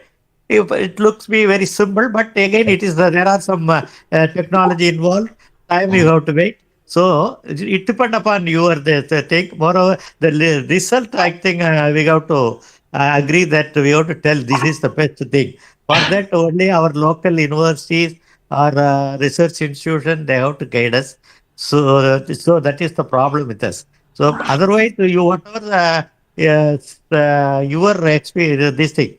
Neighbors, what they are doing, whether it is convincing for you, it is how the material are available, you can do it or not, like that you decide and you adopt it. But there is no specific, you apply this one or that one, like that I can't say. Okay. Yes, sir. I understood. Thank you. Ravi ಮೈಸೂರಿಂದ ಪ್ರಶ್ನೆ ಆಗಿತ್ತು ಮಿತ್ರರೇ, ಉದಯಜಿ ಸರ್ಗೆ. ನಾವು ಮಣ್ಣಿಗೆ ಸೂಕ್ಷ್ಮಜೀವಿಗಳನ್ನು ಸೇರಿಸುವುದು, inoculation of microbes to the soil ಅನ್ನೋದು ನಮ್ಮ ಒಂದು ಪ್ರಥಮ ದಿನಗಳ ಕರ್ತವ್ಯ. ಅಂದರೆ ಹೊಸದಾಗಿ ನಾವು ಕೃಷಿ ಪ್ರಾರಂಭ ಮಾಡಿದಾಗ ನಮ್ಮ ಅನುಭವಕ್ಕೆ ಏನು ಬರುತ್ತೆ ಅಂದರೆ, ನಮ್ಮ ಮಣ್ಣಿನಲ್ಲಿ ಎಲ್ಲ ಥರದ ಸೂಕ್ಷ್ಮಜೀವಿಗಳು ಇದೆಯೋ ಇಲ್ವೋ ಅನ್ನೋ ಅನುಮಾನ ಇರುತ್ತೆ. ಹಾಗಾಗಿ ನಾವೇನು ಮಾಡ್ತೀವಿ, ಸೂಕ್ಷ್ಮಜೀವಿಗಳ ದ್ರಾವಣವನ್ನು ತಯಾರು ಮಾಡಿ ಮಣ್ಣಿಗೆ ಸೇರಿಸ್ತಾ ಬರ್ತೀವಿ. ನಮ್ಮ ಮುಂದೆ ಸಾಕಷ್ಟು ಆಯ್ಕೆಗಳಿದೆ. ಅದರಲ್ಲಿ ಆಯ್ಕೆಗಳನ್ನು ಯಾವುದನ್ನು ನಾವು ಗುರುತಿಸಬೇಕು, ಯಾವ ಆಯ್ಕೆಗಳು ನಮಗೆ ಅನುರೂಪವಾಗಿರುತ್ತೆ, ಅದನ್ನು ಯಾವುದನ್ನು ನಾವು ಅದನ್ನು ಗುರುತಿಸೋದು ಹೇಗೆ ಅನ್ನೋದು ರವಿಯವ್ರ ಪ್ರಶ್ನೆ ಆಗಿತ್ತು. ಉದಯಜಿ ಸರ್ ಏನು ಹೇಳ್ತಾರೆ ಅಂದರೆ, ಇಲ್ಲಿ ನಾನು ಯಾವುದೇ ಒಂದು ದ್ರಾವಣದ ಬಗ್ಗೆ, ಒಂದು ಕಾಂಪೋಸಿಷನ್ ಬಗ್ಗೆ ನಾನು ಏನು ಹೇಳೋಕ್ಕೋಗಲ್ಲ.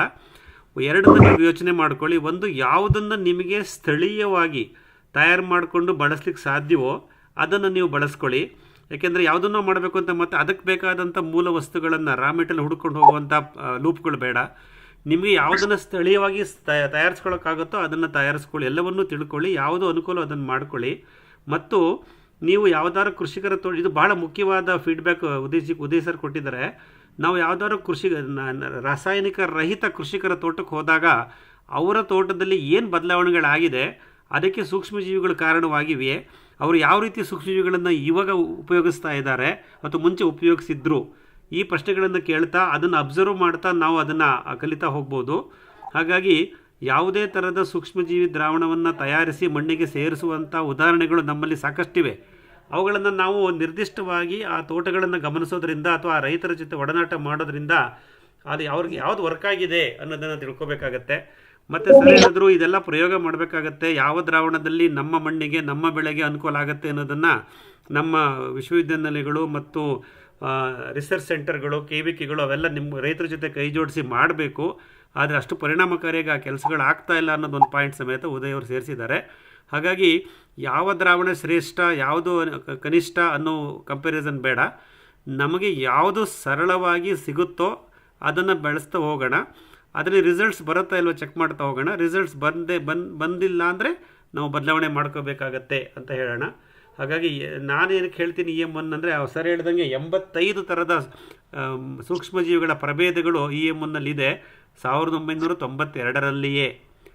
ಇವಾಗ ನಮ್ಮ GKVKನಲ್ಲಿ ಸಿಗ್ತಕ್ಕಂಥ ಅಥವಾ IHRದಂಥ ಅರ್ಕಾ ಮೈಕ್ರೋಬಿಯಲ್ ಕನ್ಸಾರ್ಷಿಯಾ AMC ಅದರಲ್ಲಿ 3 ಅಥವಾ 4 ಪ್ರಭೇದಗಳನ್ನು ಮಾತ್ರ ಹಾಕಿರ್ತಾರೆ. ಹಾಗಾಗಿ 82 ಪ್ರಭೇದದ ಸೂಕ್ಷ್ಮಜೀವಿಗಳನ್ನು ಸೇರಿಸೋ ಒಂದೇ ದ್ರಾವಣ ಅಂದರೆ EM1 92ನೇ ಇಸ್ವಿಯಿಂದನೇ ಇದೆ. ಹಾಗಾಗಿ ಅದಕ್ಕೆ ನಾವು ಸ್ವಲ್ಪ ಗಮನ ಕೊಡ್ತೀವಿ. ಆಮೇಲೆ ಇನ್ನೊಂದು ಸೆಂಟೆನ್ಸ್ ನಿಮ್ಗೆ ಹೇಳ್ತಾ ಇರ್ತೀನಿ ಮಿತ್ರರೇ, don't feed the microbes the soil every time, give food to the microbes which are already there in the soil. ಹಾಗಾಗಿ ಮಣ್ಣಿಗೆ ಸೂಕ್ಷ್ಮಜೀವಿಗಳನ್ನು ದಿನನಿತ್ಯ ಸೇರಿಸೋದು ನಮ್ಮ ಕೆಲಸ ಆಗಬಾರ್ದು. ಆಲ್ರೆಡಿ ನಮ್ಮ ಮಣ್ಣಲ್ಲಿರ್ತಕ್ಕಂಥ ಸೂಕ್ಷ್ಮಜೀವಿಗಳಿಗೆ ಮುಚ್ಚಿಗೆ ಮಾಡಿ ತೇವಾಂಶ ಕಾಪಾಡಿ ಆಹಾರ, ಆಶ್ರಯ ಮತ್ತು ಸೂಕ್ತವಾದಂಥ ತಾಪಮಾನ ಇದನ್ನು ನಾವು ಕಾಪಾಡ್ಕೊಂಡು ಬಂದುಬಿಟ್ರೆ ನಮ್ಮ ಬೆಳೆ ಸಸ್ಯಕ್ಕೆ ಬೇಕಾದ ಸೂಕ್ಷ್ಮಜೀವಿಗಳು ಪ್ರಭೇದಗಳು ತಂತಾನೇ ಅಲ್ಲಿ ಸೃಷ್ಟಿಯಾಗುತ್ತವೆ. ಇದು ನೈಸರ್ಗಿಕ ಕೃಷಿಯ ಒಂದು ಮುಖ್ಯವಾದ ಮಜಲು. ಇದು ನಾವು ಆವಾಗ ಜ್ಞಾಪಕತೆನೇ ಇರ್ತೀವಿ ಅಂತ ಹೇಳಿ ಈ ಕನ್ನಡದ ವಿವರಣೆ ಈ ಪ್ರಶ್ನೆಗೆ ಮುಗಿಸ್ತಾ ಇದ್ದೀನಿ. ಇನ್ಯಾರು ಪ್ರಶ್ನೆಗಳಿದ್ರೆ ಕೇಳಿ ಉದಯ್ ಅವರಿಗೆ. Sir thank you sir. Thank you Uday sir. Sir thank you Ravi. ಕೇಳಿಯಪ್ಪ. Anybody can ask questions or give feedback to Uday ji sir. Sir, Manju here, sir. Yes, sir. Continue. Introduce yourself to sir and then ask your question. Yeah, sir. My name is Manjunath. So I live in Bangalore. So I have a farm in Tumkur, sir. So thank you so much, Uday sir. The information which you shared. So the first question to Manjunath sir. So is the same EM1 which Uday sir is referring here? Which we use it, sir. EM1, right? The same one he is also referring here. EM1 Hariyali. EM1 Hariyali. That is what we are using. That sir said he was also started using it way back in 1992. Okay, sure. So just wanted to hear from Uday sir, how does he activate this liquid, sir, the concentrated liquid, right? So we are also following the method, right? So just wanted to hear from him how he is activating this liquid. Sir, Uday ji. Okay. Yeah. Their own procedure they have. What they are telling, we can use it 1 liter for 20 liters of water, isn't it? Yes. 20 liter of water, or otherwise 80 liter of water, 1 liter EM, 1 liter molasses or jaggery solution. This is their recommendation. But we can use even I recommend for 100 liter or 98 liter of water, 1 liter, 5 kg of sugar or 5 liter of molasses, 1 liter of EM, 94 liter of water also possible. Then additionally, we can use a handful of or 100 grams of salt, the non-iodized salt, we can use it. Okay? Yes, sir. Okay, but yeah. Sir, we need to, generally how we are doing it now, the first 2 days we will close it with basically airtight lid. Here and there we just open it to to release the gas. Then another 2. Yeah. But every day for at least 3-4 days you can simply open the cap and close it. With a fraction of second you can just open the cap and close it. That's all. Only to release the accumulated carbon dioxide. That's all. No need to shake it. No need to stir it. Simply you can open it and close it. That's all. Yeah. Okay. So we have to keep it with the air tight, tight. The bottle or the tub for 3 to 4 days. That's what you are suggesting, sir? Yeah. Okay. Then after 4 days we can use it directly. Yeah, but every day for the 4 days, every day at least one time you have to open the cap. Understood. Understood. Yeah, yeah. Yeah. After fourth Okay. day, it's ready for use. Yes, yes. So what is the dilution you are doing it, right, sir? We need to dilute it, right, for to further use it. Generally, we dilute it, right? What is that like? That ratio which you are using it, sir? For 1 liter of water, you can use it up to 2 liters for spray. Sorry, 2 milli for spray. Okay. For soil dredging, you can use up to 10 ml per liter. Okay. For 1 liter, 10 ml. Okay. For dredging the soil, or through irrigation, if you want to give drip irrigation or sprinkler. Sprinkler also, that dilution should be less. Only 1 is to for 1 liter of water, 2 ml. But Okay. for root zone, if you want to give 10 ml per liter, you can give. Okay. Okay. Sure, sir. So thank you so much, sir. Uday, sir. Okay, thank you. ಮಿತ್ರರೇ, ಮಂಜುನಾಥ್ ಅವರದ್ದು ಪ್ರಶ್ನೆ ಏನಾಗಿತ್ತು ಅಂತಂದರೆ, ನಾವು EM ದ್ರಾವಣವನ್ನು ಬಳಸ್ತಿದ್ದೀವಲ್ಲ, ಇದನ್ನು ನಾವು activate ಮಾಡುವಾಗ ನಾವೇನು ಪ್ರೊಸೀಜರ್ ಫಾಲೋ ಮಾಡ್ತೀವಿ, ಅದನ್ನು ಡಬ್ಬ ಮುಚ್ಚಲದ ಹಾಕಿಟ್ಟಿರೋದು ಮತ್ತು ತೆಗೆಯೋದು, ಮತ್ತು 2 ದಿನ ಆದಮೇಲೆ ಉಪಯೋಗಿಸಿ ಅಂತ ನಾನು ಹೇಳ್ತೀನಿ. ಸರ್, ಇವತ್ತು 4 ದಿನ ತನಕ ಇಡಿ ಅಂತ ಹೇಳಿದ್ದಾರೆ. ಇದನ್ನು ಮಾಡ್ಕೊಳ್ಳೋದ್ರಿಂದ ನಾವು ಮಾಡ್ತಿರೋ ಪ್ರೊಸೀಜರ್ ಸರಿ ಇದೆಯಾ ಅಂತ ಕೇಳಿದ್ರು. ಅದನ್ನು ಮಾಡ್ಬೋದು ಅಂತ ಹೇಳಿದ್ದಾರೆ. ಆಮೇಲೆ ನಾವು ಬೆಲ್ಲ ಹಾಕ್ತೀವಿ ಅಂತ ಅಂದ್ಕೊತೀವಿ, ಬಟ್ ಅವರು ಬೆಲ್ಲದ ಬದಲು ಮೊಲಾಸಿಸ್ ಅಂತ ಕಾಕಂಬಿ ಅದು ಸಿಕ್ಕಿದ್ರೆ ಅದನ್ನು ಹಾಕ್ಬೋದು, ಇಲ್ಲ ಸಕ್ಕರೆನೂ ಹಾಕ್ಬೋದು ಅಂತ ಹೇಳ್ತಾರೆ. ಆಮೇಲೆ ಅಯೋಡಿನ್ ರಹಿತ ಉಪ್ಪು, ಅಂದರೆ ಅಯೋಡಿನ್ ಇಲ್ಲದೆ ಇರತಕ್ಕಂಥ ಉಪ್ಪು ಅಥವಾ ಸಮುದ್ರದ ಉಪ್ಪು ಸಿಕ್ಕಿದ್ರೆ ಅದನ್ನು ಸ್ವಲ್ಪ ಹಾಕ್ಬೋದು ಅಂತ ಸರ್ ಸಜೆಸ್ಟ್ ಮಾಡ್ತಾರೆ.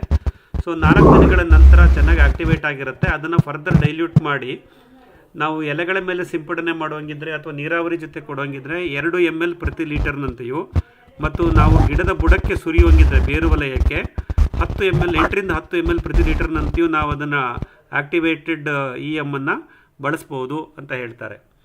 Sir, I have a question sir. What is the significance of foliar spray of a biofertilizer? Is it not enough if you drench into the root zone of the plants?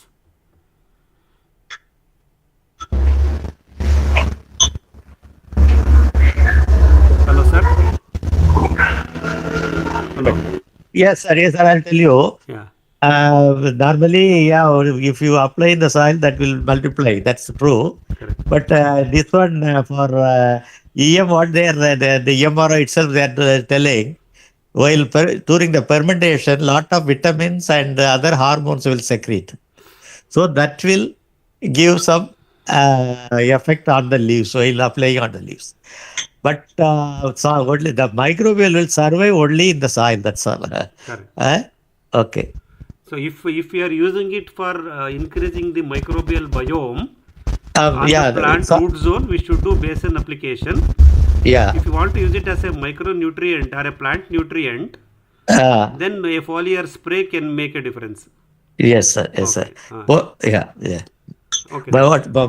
Moreover, if there is some fungal diseases, it will control that. Okay. If there is fungal diseases or any pest on In the leaves, that will be controlled by this activated microbial spray. So, Foliar spray. Yes, sir. Yes, sir. That's another question. Okay, thank you, sir. Thank you. ಮಿತ್ರರೇ, ನಾನು ಪ್ರಶ್ನೆ ಕೇಳಿದ್ದು Uday Kumar sir ಹತ್ರನ.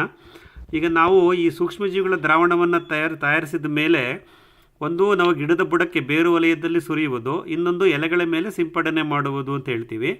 ಹಾಗಾಗಿ ಎಲೆಗಳ ಮೇಲೆ ಸಿಂಪಡಣೆ ಮಾಡೋದ್ರಿಂದ ಏನು ಅನುಕೂಲ ಮತ್ತು ಅನಾನುಕೂಲ ಅಂತ ಕೇಳಿದೆ. ಅದಕ್ಕೆ ಸರ್ ಹೇಳ್ತಾರೆ, ಈ ನಾವು ಆಕ್ಟಿವೇಶನ್ ಮಾಡ್ತೀವಲ್ಲ, ಮೂಲ ದ್ರಾವಣ ತಂದು ಅದನ್ನು ಆಕ್ಟಿವೇಟ್ ಮಾಡಿದಾಗ ಕೆಲವು ಸಸ್ಯ ಪೋಷಕಾಂಶಗಳು ಅದರಲ್ಲಿ ಸೃಷ್ಟಿಯಾಗಿರುತ್ತೆ. ಅದನ್ನು ನಾವು ನೇರವಾಗಿ ಮಣ್ಣಿಗೆ ಹಾಕೋದ್ರ ಬದಲು ಎಲೆಗಳ ಮೇಲೆ ಸಿಂಪಡಣೆ ಮಾಡಿದಾಗ ಆ ಸಸ್ಯ ಪೋಷಕಾಂಶಗಳು ಎಲೆಗಳಲ್ಲಿ ಹೀರಲ್ಪಟ್ಟು ಗಿಡದ ಬೆಳವಣಿಗೆ ಚೆನ್ನಾಗಾಗುತ್ತೆ ಅನ್ನೋದನ್ನು ಗಮನಿಸಿದಾರಂತೆ. ಹಾಗಾಗಿ ಈ ನಾವೇನು ಆಕ್ಟಿವೇಟೆಡ್ EM ಅಥವಾ ಮೌಲ್ಯವರ್ಧಿತ ಸೂಕ್ಷ್ಮಜೀವಿಗಳ ದ್ರಾವಣವನ್ನು ಎಲೆಗಳ ಮೇಲೆ ಸಿಂಪಡಣೆ ಮಾಡಬಹುದು. ಆದರೆ ಸೂಕ್ಷ್ಮಜೀವಿಗಳು ಸರ್ವೈವ್ ಆಗಬೇಕು ಅಂದರೆ, ಬೆಳಿಬೇಕು ಅಂದರೆ ಅವು ಗಿಡದ ಬೇರು ವಲಯಕ್ಕೆ ಹೋಗಬೇಕು. ಸೊ ಗಿಡದ ಬೇರು ವಲಯಕ್ಕೆ ಕೊಡೋದು ತುಂಬ ಅತ್ಯವಶ್ಯಕ. ಕೆಲವು ಸಲ ನೀವು ಎಲೆಗಳ ಮೇಲೂ ಸಿಂಪಡಣೆ ಮಾಡಿ, ಎಲೆಗಳ ಮೇಲೆ ಸಿಂಪಡಣೆ ಮಾಡಿದಾಗ 2 ಥರದ ಉಪಯೋಗ ನಮಗೆ ಸಿಗುತ್ತೆ.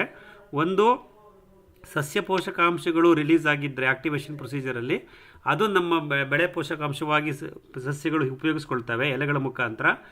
ಎರಡು, ನಮ್ಮ ಎಲೆಗಳಲ್ಲಿ ಯಾವುದಾದ್ರೂ ಫಂಗಸ್ಗಳು ಅಥವಾ ಪೆಸ್ಟ್ಗಳು ಇದ್ದರೆ, ಪೀಡೆಗಳಿದ್ದರೆ, ಈ ಸೂಕ್ಷ್ಮಜೀವಿಗಳನ್ನು ನಾವು ಎಲೆಗಳ ಮೇಲೆ ಸಿಂಪಡಣೆ ಮಾಡಿದಾಗ ಅವುಗಳು ನಿಯಂತ್ರಣ ಆಗೋದು ಕೆಲವು ಕಡೆ ಕಂಡು ಬಂದಿದೆ. ಮೋಸ್ಟ್ಲಿ ಇದನ್ನು ಅಲ್ಪಾವಧಿ ಬೆಳೆಗಳನ್ನು, ತರಕಾರಿಗಳನ್ನು ಬೆಳೆಯೋರಿಗೆ ಇದು ಭಾಳ ಉತ್ತಮ ಮಾಹಿತಿ ಆಗ್ಬೋದು ಅಂತ ಅನ್ಕೊತೀನಿ. ಹಾಗಾಗಿ ಎಲೆಗಳ ಮೇಲೆ ಸಿಂಪಡಣೆ ಮಾಡುವುದು ಒಂದು ಕ್ರಮವಾಗಿರುತ್ತೆ. ಆದರೆ ಬೇರುಗಳನ್ನು ತೊಯಿಸುವುದು, ಅಂದರೆ ಗಿಡದ ಬುಡಕ್ಕೆ ಸುರಿಯುವುದು ಭಾಳ ಮುಖ್ಯವಾಗುತ್ತೆ ಸೂಕ್ಷ್ಮಜೀವಿಗಳನ್ನು ಮಣ್ಣಿಗೆ ಸೇರಿಸುವ ಹಂತದಲ್ಲಿ. ಈ ವಿವರಣೆಯನ್ನು ನಾವು ಉದಯ್ ಸರ್ ಅಂತ ಪಡ್ಕೊಂಡಿದ್ದೀವಿ. Yes friends, now you can ask questions to sir.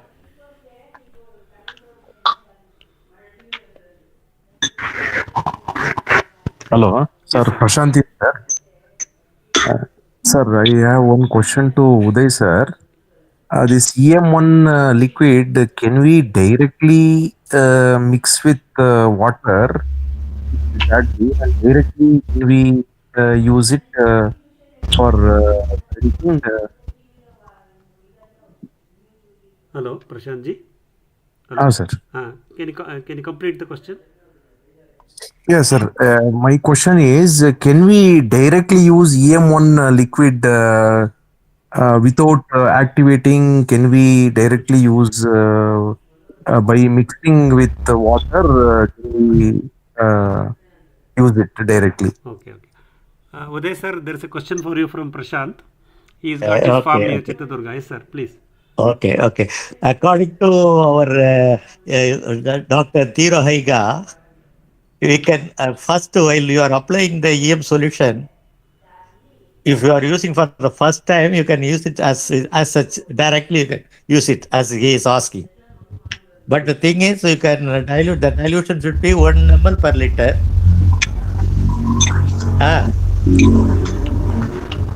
Okay. Sir? Yeah. We are following you, sir. yeah. Following, Yeah, 1 liter per liter. That way, directly you can immediately that it will not be cost effective according to our this thing. But the first per the professor's instruction, if you are using EM for the first time in your field, you can use it in this dilution. 1 is to 1000. That means 1 liter. 1 liter in 1000 liter of water. Okay. Without activation. But what is the other benefit of activating and then using it for? Activation means we are getting the same population sometime, but maybe the less population also, the microbial this thing.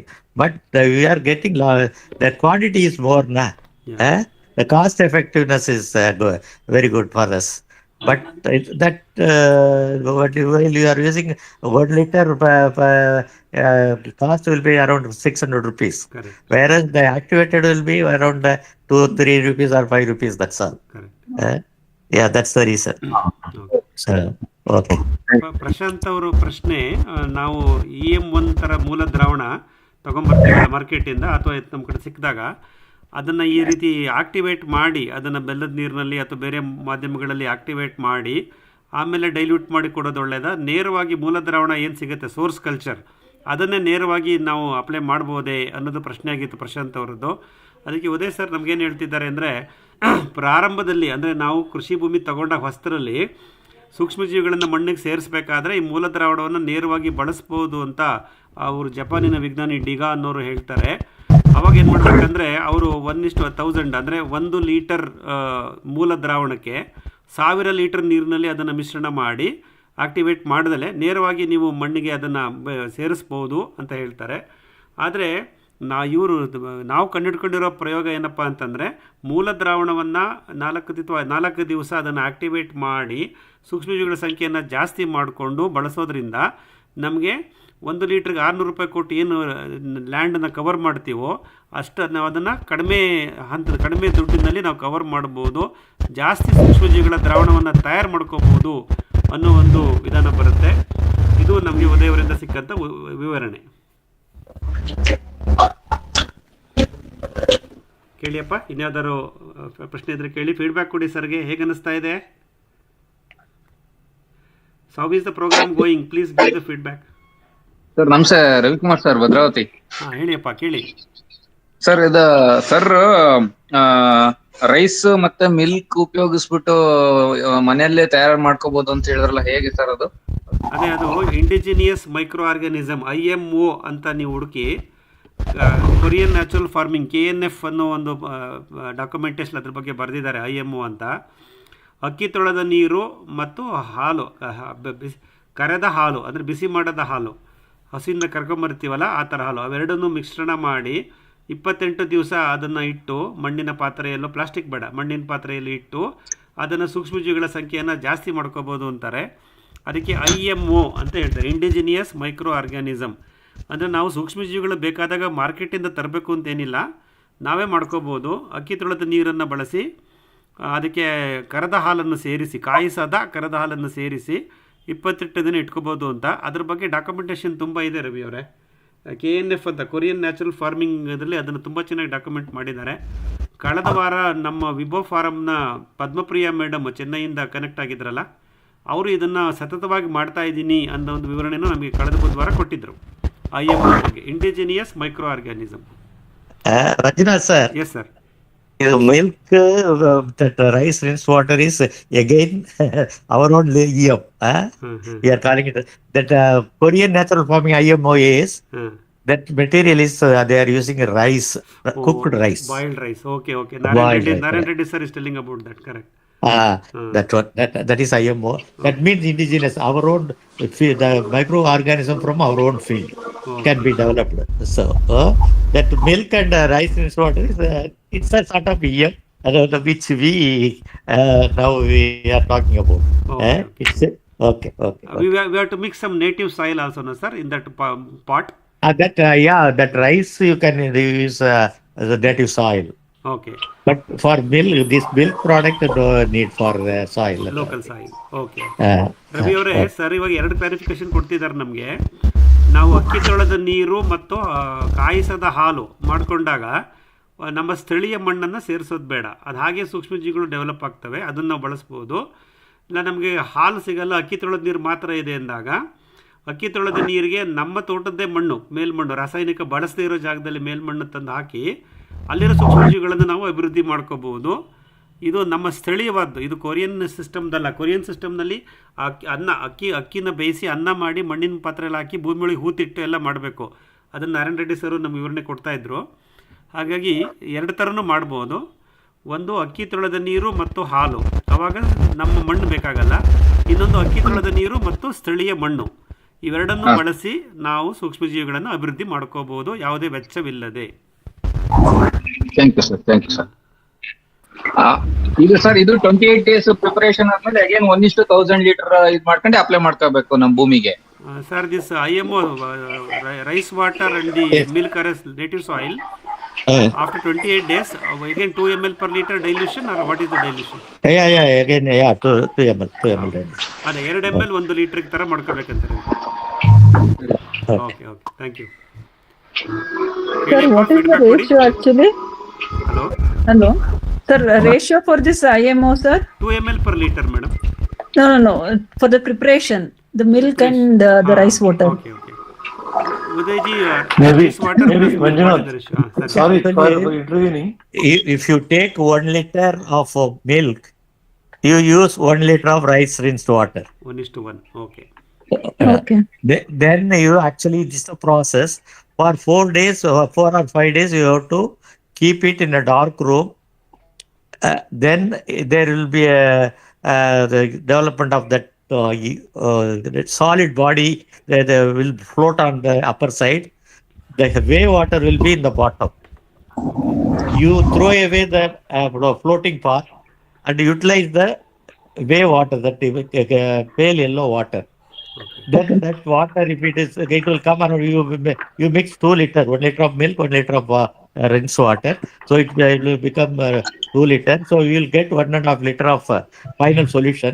In that you add the equal quantity of molasses or jaggery solution. Again you keep it for fermentation for 4 days. Altogether 8 to 10 days is needed, sir. So you clarify that. Yes sir. Madam sir ಹೇಳ್ತಿರೋದು, ನಾವು ಅಕ್ಕಿ ತೊಳೆದ ನೀರನ್ನು ಹಾಲು mix ಮಾಡಬಾರ್ದು. ಅಕ್ಕಿ ತೊಳೆದ ನೀರನ್ನು ಹಾಗೆ ಇಟ್ಟಬೇಕು 3-4 ದಿವಸ ಕತ್ಲೆನಲ್ಲಿ. ಅದ್ರ ಮೇಲೆ ಮಡ್ಡಿ ಥರ, ಕೆನೆ ಥರ ಬರುತ್ತೆ.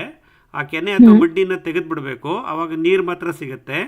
ಆ ನೀರಿಗೆ 1:1 ಕಾಯಿಸದ ಹಾಲನ್ನು ಹಾಕಿ ಇಟ್ಕೋಬೇಕು. ಮತ್ತು 4 ದಿನ ಬಿಡಬೇಕು. 4 ದಿನ 2 ದಿನ ಬರೀ ಅಕ್ಕಿ ತೊಳೆದ ನೀರು, ಮಡ್ಡಿ ತೆಗೆದ ಮೇಲೆ ಆ ನೀರಿಗೆ ಮತ್ತೆ ನಾವು ಇದನ್ನು ಸೇರಿಸಿ 4 ದಿನ ಆದಮೇಲೆ ಕಾಯಿಸಿದ ಹಾಲನ್ನು ಸೇರಿಸಿ 4 ದಿನ ಆದಮೇಲೆ ಸ್ವಲ್ಪ ಬೆಲ್ಲ ಹಾಕಿ ಮತ್ತು ಇನ್ನೂ 4 ದಿನ ಫರ್ಮೆಂಟೇಷನ್ ಬುರುಗಿಸುವಿಕೆ ಮಾಡಬೇಕು. ಅಲ್ಲಿಗೆ ಅದು 8ನೇ ದಿನದ ಲೆಕ್ಕ. 8ನೇ ದಿನಕ್ಕೆ ನಿಮಗೆ ಈ IMO ರೆಡಿ ಆಗುತ್ತೆ ಅಂತ ಹೇಳ್ತಾ ಇದ್ದಾರೆ. ಜಾಗ್ರಿ ಎಷ್ಟು ಹಾಕ್ಬೇಕಾಗುತ್ತೆ ಸರ್ ಅವಾಗ ಇದಕ್ಕೆ?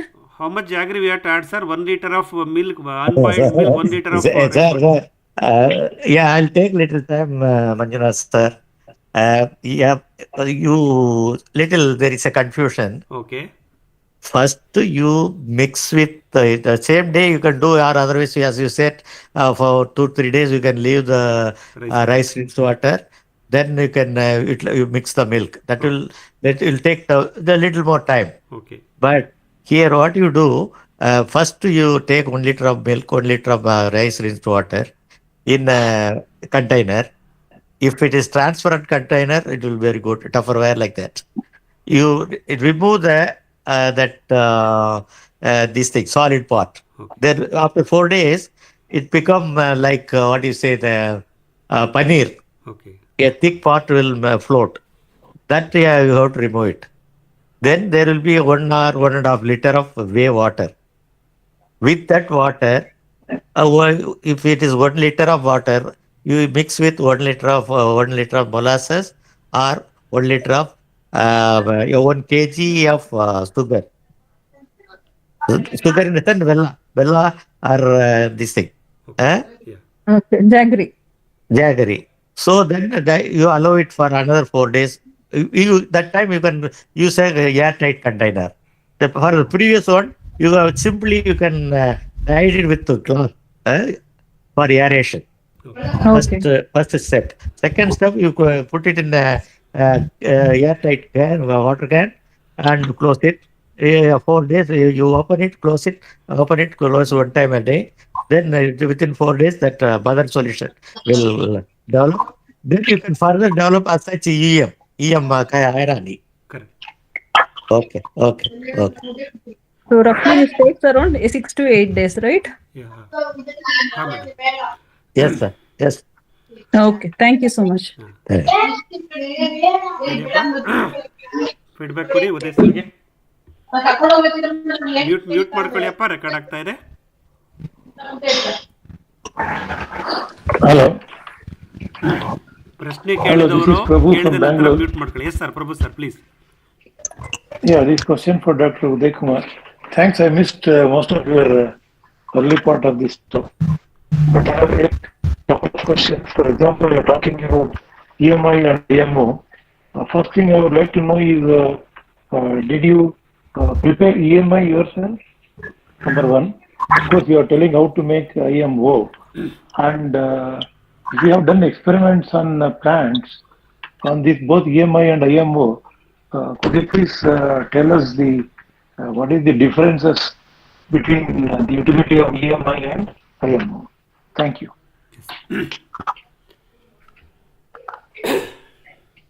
Uday sir, Prabhu sir question.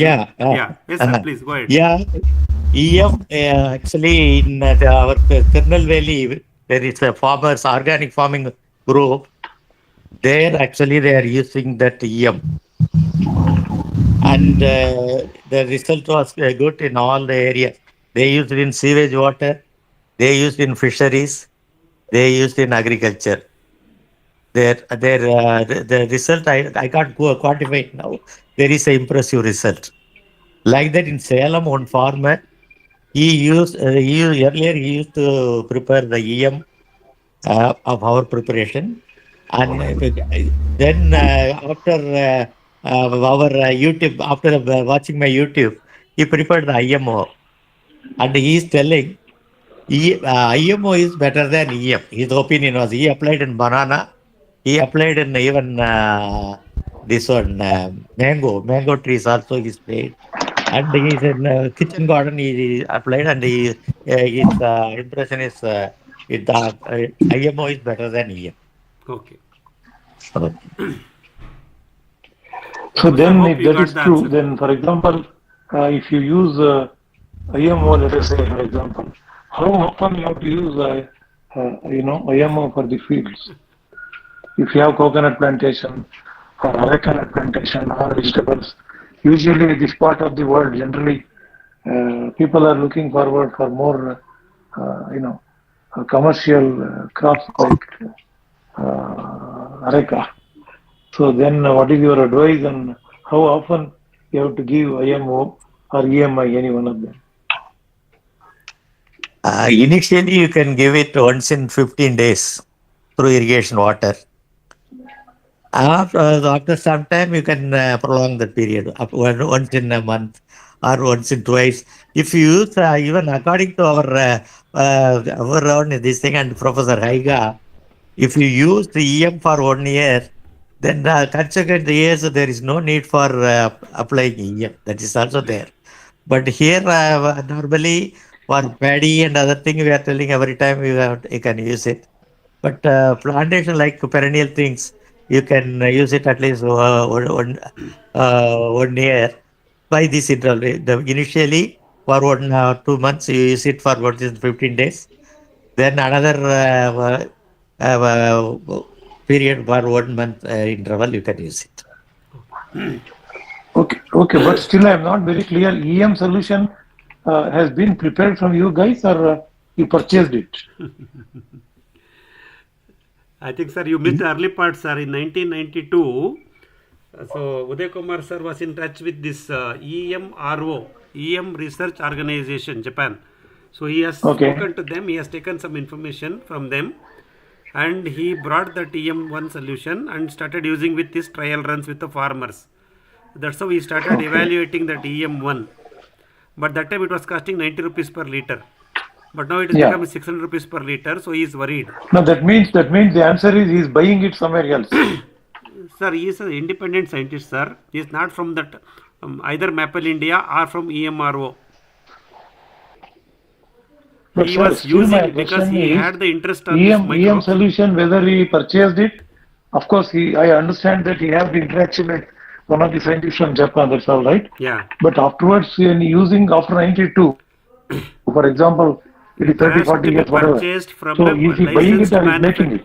It has to be purchased from a licensed manufacturer called Maple India. Maple India was in Dehradun. They are shifted to Kolkata. So anybody wants to have an access to EM1, effective microorganism 1, they need to buy from the licensed manufacturer. In India, it is Maple India in Kolkata. Okay, that's I understand now. But the question is, can anybody make EMI on their own without buying? That's what sir said. No, rice rinsed water plus unboiled. That is IMO. He is talking about not EMI, IMO, right? Sir, you want to answer, sir, Udayji, that question? You are calling it as EM, but as per this thing, you should not use the name of EM. But it's similar to EM. What we are preparing out of milk and rice rinsed water, it is almost similar to EM. It is giving good result compared to our EMRO. That is what the answer I wanted from you. Between EM and IMO. Now what you are trying to tell is anybody can make whatever the equivalent you are talking. Now in Tamil Nadu, a lot of people are spending even a single dime. What? Yes. Anyway, sir. Okay. Go ahead. Okay. Thanks for the information. I appreciate your answer for this. Thanks, Manjunath. Yeah. Thank you, Professor.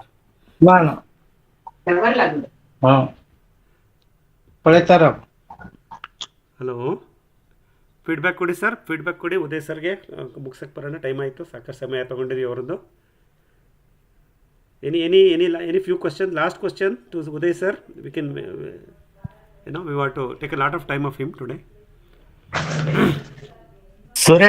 Suresh sir இதுவரைக்கும் நம்ம மைக்கே mute பண்ணல. I think he is left somewhere. உண்மைதான். Syed sir, என்ன ஒரு question இல்லையா?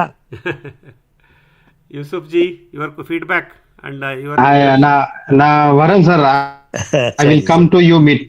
I myself and Mr. Manjunath will come. Okay. One day we'll visit to you. We'll learn something. Yes. Okay. Friends, we thank Uday Kumar ji from bottom of our heart, because he's at the sudden notice. We have just requested him in the afternoon. He was ready, so we thank him a lot. So he has come and spent about more than 1.5 hour, close to 1.5 hour with us. It's very nice information. Microbial world is a very vast subject, so but we are able to get a lot of clarification from him. So still his videos are available. He started sharing his knowledge on YouTube platforms. So he will going to share that links to us. We will going to upload them also for you. So stay connected with him through the YouTube link. And whoever wants to have his personal contact, you can request either myself or Yusuf. We will going to share his contacts to you later. I don't want to put it to the public right now. So with that note, we will thank Dr. Uday Kumar ji for his valuable time and sharing. Thank you very much, sir. Thank you, sir. Thank you, sir. Good night. Thank you, sir. Thank you, Dr. Sir. Uday Kumar, for all. Sir, Manjunath, sir. ಹೇಳಿ. Oh, okay. Some announcement you said. Correct. Yeah. ಹೇಳಿ ಏನಾದ್ರು conclude ಮಾಡಂಗಿದೆ. Yeah, I have one more thing. ಹೇಳಿಯಪ್ಪ. I have one more thing to say. Dr. Uday Kumar sir's daughters prepared one biocharcoal Okay. using with the how to say that refrigerators wastage. That is very interesting. I think Mr. Uday Kumar sir will give us some feedback on next week if he requests. Okay. No, Yes, sir, we will not trouble him now because more than 75 minutes he is with us. We'll leave him now. So we'll come back with him. We'll request him Okay, for one sir. more Okay, session sir. later. Sure, sir. ಹೇಳಿಯಪ್ಪ ಮಂಜು ಏನಾಗ ಹೇಳ್ತಾ ಇದ್ರು ಹೇಳಿ ಮಂಜಣ್ಣ. ಇಲ್ಲ ಏನಿಲ್ಲ. I mean, ನಾನು ಅನ್ಕೊಂಡೆ, I mean, you're going to close the session ಅಂತ. You said initially, right, some announcement to be made. ನಾವು ಮಳೆಗಾಲದ ಬೇಸಿಗೆಯಲ್ಲಿದ್ದೀವಿ. ಇನ್ನು ಸುಮಾರು ಕೆಲಸಗಳಿದೆ ಮಾತಾಡೋದು. ಮಳೆಗಾಲದ ಬೇಸಿಗೆಯಲ್ಲಿ ಹೆಂಗ್ ಮಾಡೋದು ಅದು ಬೇರೆ ಕಥೆಗಳಿದೆ ನಮ್ಗೆ ಇವಾಗ. ಸುರೇಶ್ ಸರ್ ಹತ್ರ ಯಾರ್ದಾದ್ರು ನಂಬರ್ ಇದ್ರೆ ಸುರೇಶ್ ಸರ್ ಹೇಳಿ ಸರ್ ಮ್ಯೂಟ್ ಮಾಡೋದಿಕ್ಕೆ. ತುಂಬಾ ಡಿಸ್ಟರ್ಬ್ ಆಗ್ತಾ ಇದೆಯಾ? Hello, Uday. Hello. ಹೇಳಿ ಸರ್ ಕೇಳಿ tell me. Manjunath, Uday Kumar ಇದಾರ ಇನ್ನು? Yeah, I'm here. Okay, sorry. Okay, just one last question for you. Somebody has raised the biochar, and also this biochar was discussed quite, elaborately in this group. Can you activate biochar using this IMO? Yeah. You can buy. Like biochar is it's a charging material now. It doesn't have any other this thing. You can charge it, no problem. It will harbor microbes. It will provide a shelter. Food also. Carbon is the main food for microorganisms. So it will very I have a small doubt about the biochar utility. See, what they say is when you use the biochar by activation, it is going to help you a lot for the microbial culture, growth and other stuff. But if you use the biochar without the activation, it is detrimental for the development of the plant. Okay, this is what the information I gathered from the internet and YouTube, so on and so forth. But now, if you activate the biocharge and charge it to the soil, in any case, the temperature is very high now. The activation will be kind of lost and it will be probably deactivated. It will be as good. For example, if you charge that biochar at temperature like this, 30 or 35 or whatever, the activity of biochar will be reduced, and would it be detrimental for the growth of the plant? Actually, biochar is a very huge amount of biochar is used in Texas, USA. What they are doing, they are digging a channel like a deep channel, and they are putting biochar under that, then putting the soil, and above that they are planting the vineyards. So what it is doing, it is conserving the water. It will conserve more water also. It will harbor the microbes. It will withhold the whatever the nutrients we are applying. So these are the character. It doesn't have any other quality. But if you put on the above ground, then maybe it will increase the soil temperature. When you are putting underneath, it will not do this. For that, they developed a special. Okay, that means you are talking about activated biochar only, right? No. Biochar, activated biochar is not used in agriculture. The biochar itself. Charged biochar or inoculated biochar. Yeah. Activated biochar is very costly. It is used in industry only for technical purpose. Okay. No, Okay. inoculated biochar. That exact word Professor put now. That's Inoculated what biochar. exactly. Yeah, you can inoculate biochar with even our Burgappa company. They are even mixing urea with biochar and they are marketing in Tamil Nadu. Okay. But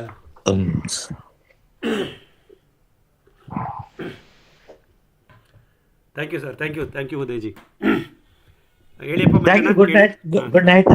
Can I leave, sir?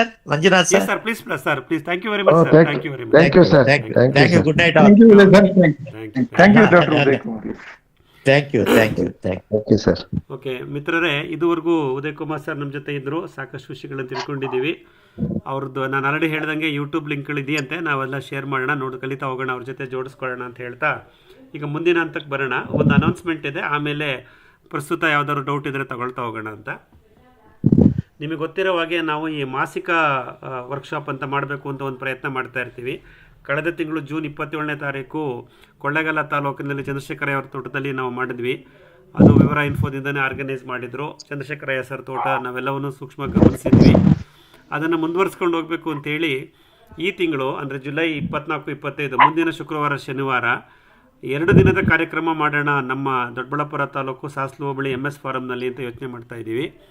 ಇದು ಮೂಲ ಉದ್ದೇಶ ಏನಿದೆ ಅಂತಂದರೆ, ನಾವು 1 ದಿನದ ಕಾರ್ಯಕ್ರಮ ಮಾಡಿದಾಗ ದೊಡ್ಡಬಳ್ಳಾಪುರ ಇಲ್ಲಿಂದ ಸುಮಾರು 70 ಕಿಲೋಮೀಟ್ರ್ ಇದೆ. ಹೋಗೋಕೊಂಡು 2 ಗಂಟೆ, ಬರೋಕ್ಕೊಂದು 2 ಗಂಟೆ ಆಗ್ತಾ ಇರುತ್ತೆ. ನಮಗಲ್ಲಿ ಕ್ವಾಲಿಟಿ ಟೈಮ್ ಸ್ಪೆಂಡ್ ಮಾಡೋಕ್ಕಾಗ್ತಾ ಇಲ್ಲ. ಹಾಗಾಗಿ ಒಂದು ರಾತ್ರಿ ಅಲ್ಲೇ ಇರ್ಬೋದಾ ಅನ್ನೋ ಒಂದು ಆಲೋಚನೆ ಬಂತು. ಶುಕ್ರವಾರನೇ ಅಲ್ಲಿ ಹೋಗಿ ಇದ್ದು ಮತ್ತು ಶನಿವಾರನೂ ನಮ್ಮ ಇದನ್ನು ಮುಗಿಸ್ಕೊಂಡು ಬರೋಣ ಅಂಥೇಳಿ. ಇದಕ್ಕೆ ಪರಿಕಲ್ಪನೆ ಹೇಗಿದೆ ಅಂತಂದರೆ, ಮೊದಲನೇ ದಿನ ಶುಕ್ರವಾರ ಬೆಳಗ್ಗೆ 10 ಗಂಟೆ ಹೊತ್ತಿಗೆ ನಾವು ಅಲ್ಲಿ ಸೇರ್ಕೊಳ್ಳೋಣ. ಮತ್ತು ಆ್ಯಸ್ ಯೂಶ್ವಲು ನಮ್ಮ ಪರಸ್ಪರ ಪರಿಚಯ ಮಾಡಿಕೊಂಡು ಆ ತೋಟವನ್ನು ಒಂದು ರೌಂಡ್ ನೋಡ್ಕೊಂಬರೋಣ. ನಂತರ ಸಂಜೆ ಸೂರ್ಯಾಸ್ತದ ನಂತರ ಸಂಜೆ 6ರಿಂದ 9 ನಾವೊಂದು ಓಪನ್ ಡಿಸ್ಕಷನ್ ಮಾಡ್ತಾ ಕೂತ್ಕೊಳ್ಳೋಣ. ವೈಟ್ ಬೋರ್ಡ್ ಇಟ್ಕೊಂಡು ನಮ್ಮ ಏನು ಡೌಟ್ಸ್ಗಳಿದೆಯೋ ಅದನ್ನೆಲ್ಲ ಕೇಳೋದು, ನಮ್ಮ ಸೊಲ್ಯೂಷನ್ಗಳನ್ನು ಬರ್ಕೊಳ್ಳೋದು, ಕೆಲವರು ಅವ್ರವ್ರ ತೋಟನ ನಾವೇ ಡಿಸೈನ್ ಮಾಡ್ಕೊಳ್ಳೋದು. ಇದೊಂಥರ ಒಂದು ಇಂಟ್ರ್ಯಾಕ್ಟಿವ್ ಪ್ರಾಕ್ಟಿಕಲ್ ಲರ್ನಿಂಗ್ ಮಾಡ್ಕೊಳ್ಳೋಣ ಹೊಟ್ಟೆ ಹಸಿಯ ತನಕ. ರಾತ್ರಿ ಊಟ ಮಾಡಿ ಅಲ್ಲೇ ಮಲಗೋಣ. ಮತ್ತು ಬೆಳಗ್ಗೆ ಎದ್ದು ಮತ್ತೆ ಸೂರ್ಯೋದಯ ನೋಡಿ ಒಂದು ರೌಂಡ್ ತೋಟ ಎಲ್ಲ ಸುತ್ತಾಕೊಂಬಂದು ತಿಂಡಿ ತಿಂದು ಮತ್ತು ಇನ್ನೇನಾದರೂ ಕೆಲವು ವಿಷಯಗಳನ್ನು ಪಡ್ಕೊಳ್ಳೋಂಗಿದ್ರೆ ಪಡ್ಕೊಳ್ಳೋಣ ಅಂತ ಹೇಳ್ತಾ ಇದನ್ನು ಶುಕ್ರವಾರ ಬೆಳಗ್ಗೆ 10 ಗಂಟೆಯಿಂದ ಶನಿವಾರ ಮಧ್ಯಾಹ್ನದವರೆಗೆ ಊಟದ ನಂತರವೂ ಇದನ್ನು ಮುಂದುವರಿಸ್ಬೋದು. ಇದು ಮುಖ್ಯವಾಗಿ ನಾವಿಲ್ಲಿ ಎರಡನ್ನೂ ಕಲಿತಾ ಹೋಗಬೇಕು. ಪ್ರಾಕ್ಟಿಕಲ್ಲು ಬರಬೇಕು ಮತ್ತು ಇದು ಬೇರು ತಿಳಿಯೇ ಬನ್ನಿ ಅಂತ ನಾವು ಟೈಟ್ಲ್ ಕೊಟ್ಟಿರೋದು. ಹಾಗಾಗಿ ಈ ಬೇರಂದರೆ ಏನು, ಬೇರೊಳಗಡೆ ಹೋಗ್ಬೇಕು ನಾವು. ಸಾಕಷ್ಟು ಸಮಯ ಬೇಕಾಗತ್ತೆ. ನಮಗೆ ಸಾಕಷ್ಟು ಮಾಹಿತಿಗಳಿದೆ, ಗೊಂದಲಗಳು ಇದೆ. ಇವತ್ತು ವಿನೋದ್ ಸರ್ ಹತ್ರ ನಾವು ಸಾಕಷ್ಟು ಗೊಂದಲಗಳಲ್ಲೇ ಪ್ರಶ್ನೆಗಳನ್ನು ಕೇಳ್ತಾ ಇದ್ವಿ. ಹಾಗಾಗಿ ಗೊಂದಲಗಳಿದ್ರೆ ಒಳ್ಳೆಯದು, ಅಂದರೆ ನಾವು ಕಲಿತಾ ಇದ್ದೀವಿ ಅಂತ. ಆದರೆ ಗೊಂದಲಗಳಲ್ಲೇ ನಾವು ಇರಬಾರ್ದು. ಆದಷ್ಟು ನಾವು ಆ ಸಂದೇಹಗಳನ್ನು ಪರಿಹರಿಸ್ಕೋಬೇಕು. ಅದಕ್ಕೆ ಸಾಕಷ್ಟು ಸಮಯ ಬೇಕು. ಹಾಗಾಗಿ ಈ ಸಲ ನಾವೇನು ಮಾಡೋಣ ಅಂದರೆ, ಮೊದಲ ದಿನ ಶುಕ್ರವಾರ ಬೆಳಗ್ಗೆ ಅಲ್ಲಿ ಸೇರೋಣ, ರಾತ್ರಿ ಅಲ್ಲೇ ಇದ್ದು ಸಾಕಷ್ಟು ವಿಷಯಗಳನ್ನು ಮನನ ಮಾಡಿಕೊಂಡು 2ನೇ ದಿನ ಶನಿವಾರ ಸಹ ಮತ್ತೆ ಇನ್ನೊಂದು ಸಲ ಮುಂಜಾನೆ ತೋಟವನ್ನು ಗಮನಿಸಿ ನಂತರ ಊಟದ ನಂತರ ನಾವು ನಮ್ಮ ಮನೆಗಳಿಗೆ ವಾಪಸ್ ಬರ್ಬೋದು. ಇದು 2 ದಿನದ ಕಾರ್ಯಕ್ರಮವನ್ನು ಮಾಡಬೇಕು ಅಂತ ಸಂಕಲ್ಪ ಮಾಡಿದ್ದೀವಿ. ಇದರಲ್ಲಿ ಕೆಲವು ಸಿಲೆಬಸ್ ಸಮೇತ ನಾನು ಬರ್ಕೊಂಡಿದ್ದೀನಿ. ಮೊದಲನೇ ಬಂದು ಭೂವಿನ್ಯಾಸ, ಲ್ಯಾಂಡ್ಸ್ಕೇಪಿಂಗು. ಹೊಸದಾಗಿ ತೋಟ ಶುರು ಮಾಡುವಾಗ ಅಥವಾ ಹಳೆ ತೋಟದಲ್ಲಿ ಸಮಸ್ಯೆಗಳಿದ್ದಾಗ ಈ ಕೆಲವು ಭೂವಿನ್ಯಾಸಗಳನ್ನು ಮಾಡ್ಕೋಬೇಕು. ಯಾವುದು ಅವಶ್ಯಕ, ಯಾವುದು ಅನಾವಶ್ಯಕ, ಅದ್ರ ಬಗ್ಗೆ ಸಾಕಷ್ಟು ನಮ್ಮಲ್ಲಿ ಗೊಂದಲಗಳಿದೆ. ನಾವೆಲ್ಲವನ್ನು JCB ತರಿಸಿ ಲೆವೆಲ್ ಮಾಡೋದು ಅಥವಾ ಅನಾವಶ್ಯಕವಾಗಿ ಟ್ರೆಂಚ್ಗಳು ಮಾಡೋದು ಏನನ್ನ ಪ್ರಾಕ್ಟೀಸ್ ಮಾಡ್ತಾ ಇರ್ತೀವಿ. ಅದು ಬೇಕೇ ನಿಜವಾಗ್ಲೂ, ಯಾವ್ದು ಬೇಕು, ಎಷ್ಟು ಬೇಕು, ಅದ್ರ ಬಗ್ಗೆ ಸಾಕಷ್ಟು ಉದಾಹರಣೆಗಳ ಸಹಿತ ನಾವು ಮಾತಾಡ್ತಾ ಹೋಗೋಣ. ಮಳೆ ನೀರು ಕೊಯ್ಲು ಬಹಳ ಮುಖ್ಯ. ಈಗ ನೋಡಿ, ನಾವು ಜುಲೈ ತಿಂಗಳಲ್ಲೂ ಬೇಸಿಗೆ ಕಾಲದಲ್ಲಿದ್ದೀವಿ, ಮಳೆ ಹೊರಟೋಯ್ತು. ಹಾಗಾಗಿ ಮಳೆ ನೀರು ಎಷ್ಟು ಮುಖ್ಯವಾಗುತ್ತೆ ಮತ್ತು ನಮ್ಮ ಕೊಳವೆ ಬಾವಿ ಮರುಪೂರ್ಣ ಹೇಗೆ ಮುಖ್ಯವಾಗುತ್ತೆ, ಅದನ್ನು ಹೇಗೆ ಮಾಡ್ಕೊಳ್ಳೋಣ, ಅದ್ರ ಬಗ್ಗೆನೂ ನಾವು ಮಾತಾಡ್ತಾ ಹೋಗೋಣ.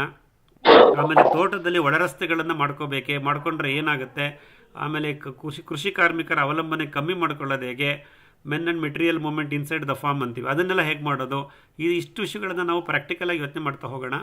2ನೇ ಚಾಪ್ಟರ್ನಲ್ಲಿ ನೀರಾವರಿ ವ್ಯವಸ್ಥೆ. ನಮಗೆ ಇವಾಗಲೂ ಡೌಟ್ ಇದೆ, ಹನಿ ನೀರಾವರಿನ, ತುಂತುರು ನೀರಾವರಿನ, ಮಿಕ್ಸ್ಡಾ ಅಥವಾ ಅದು ಮಾಡಬೇಕಾ, ಆಕಾಶದಿಂದ ಬರೆಸ್ಬೇಕಾ, ಭೂಮಿನಲ್ಲೇ ಸೃಷ್ಟಿ ಮಾಡಬೇಕಾ, ಸಾಕಷ್ಟು ಅನುಮಾನಗಳು ನಮ್ಮಲ್ಲಿದೆ. ಹಾಗಾಗಿ ನಮ್ಮ ಒಂದು ಬೆಳೆ ಆಲೋಚನೆಗಳು ಏನಿದೆ, ಬಹುಬೆಳೆ ಬಹುಮಡಿ ಪದ್ಧತಿಗೆ ಅಥವಾ ಅಲ್ಪಾವಧಿ ಆಹಾರ ಬೆಳೆಗಳನ್ನು ನಾವೇನು ಮಾಡ್ತೀವೋ ಅದಕ್ಕೆ ಸೂಕ್ತವಾದಂಥ ನೀರಾವರಿ ವ್ಯವಸ್ಥೆ ಯಾವುದು, ಅದ್ರ ಬಗ್ಗೆ ಸಹ ನಾವು ಗಮನಿಸ್ತಾ ಹೋಗೋಣ. ಆಮೇಲೆ ನೀರಾವರಿ ವಿನ್ಯಾಸಗಳನ್ನು ಮಾಡ್ತಾನೆ. ಸಂಜೆ 6ರಿಂದ 9 ಇದೇ ಕೆಲಸ ಮಿತ್ರರೇ. ವೈಟ್ ಬೋರ್ಡ್ ಇದೆ, ಬರಿತಾ ಹೋಗೋಣ, ಡಿಸೈನ್ಗಳು ಮಾಡೋಣ. ನೀವೇ ಡಿಸೈನ್ ಮಾಡ್ಕೊಳ್ಳಿ, ನಿಮಗೂ ಎಲ್ಲ ಪೇಪರ್ ಕೊಡ್ತೀವಿ, ನಿಮಗೂ ಪ್ರಶ್ನೆಗಳನ್ನು ಕೊಡ್ತೀವಿ. ನಿಮ್ಮ ತೋಟನ ನೀವೇ ಡಿಸೈನ್ ಮಾಡ್ಕೊಳ್ಳಿ, ಅಥವಾ ಯಾರದೊಬ್ಬರು ತೋಟ ನೀವು ಡಿಸೈನ್ ಮಾಡಿಕೊಡಿ.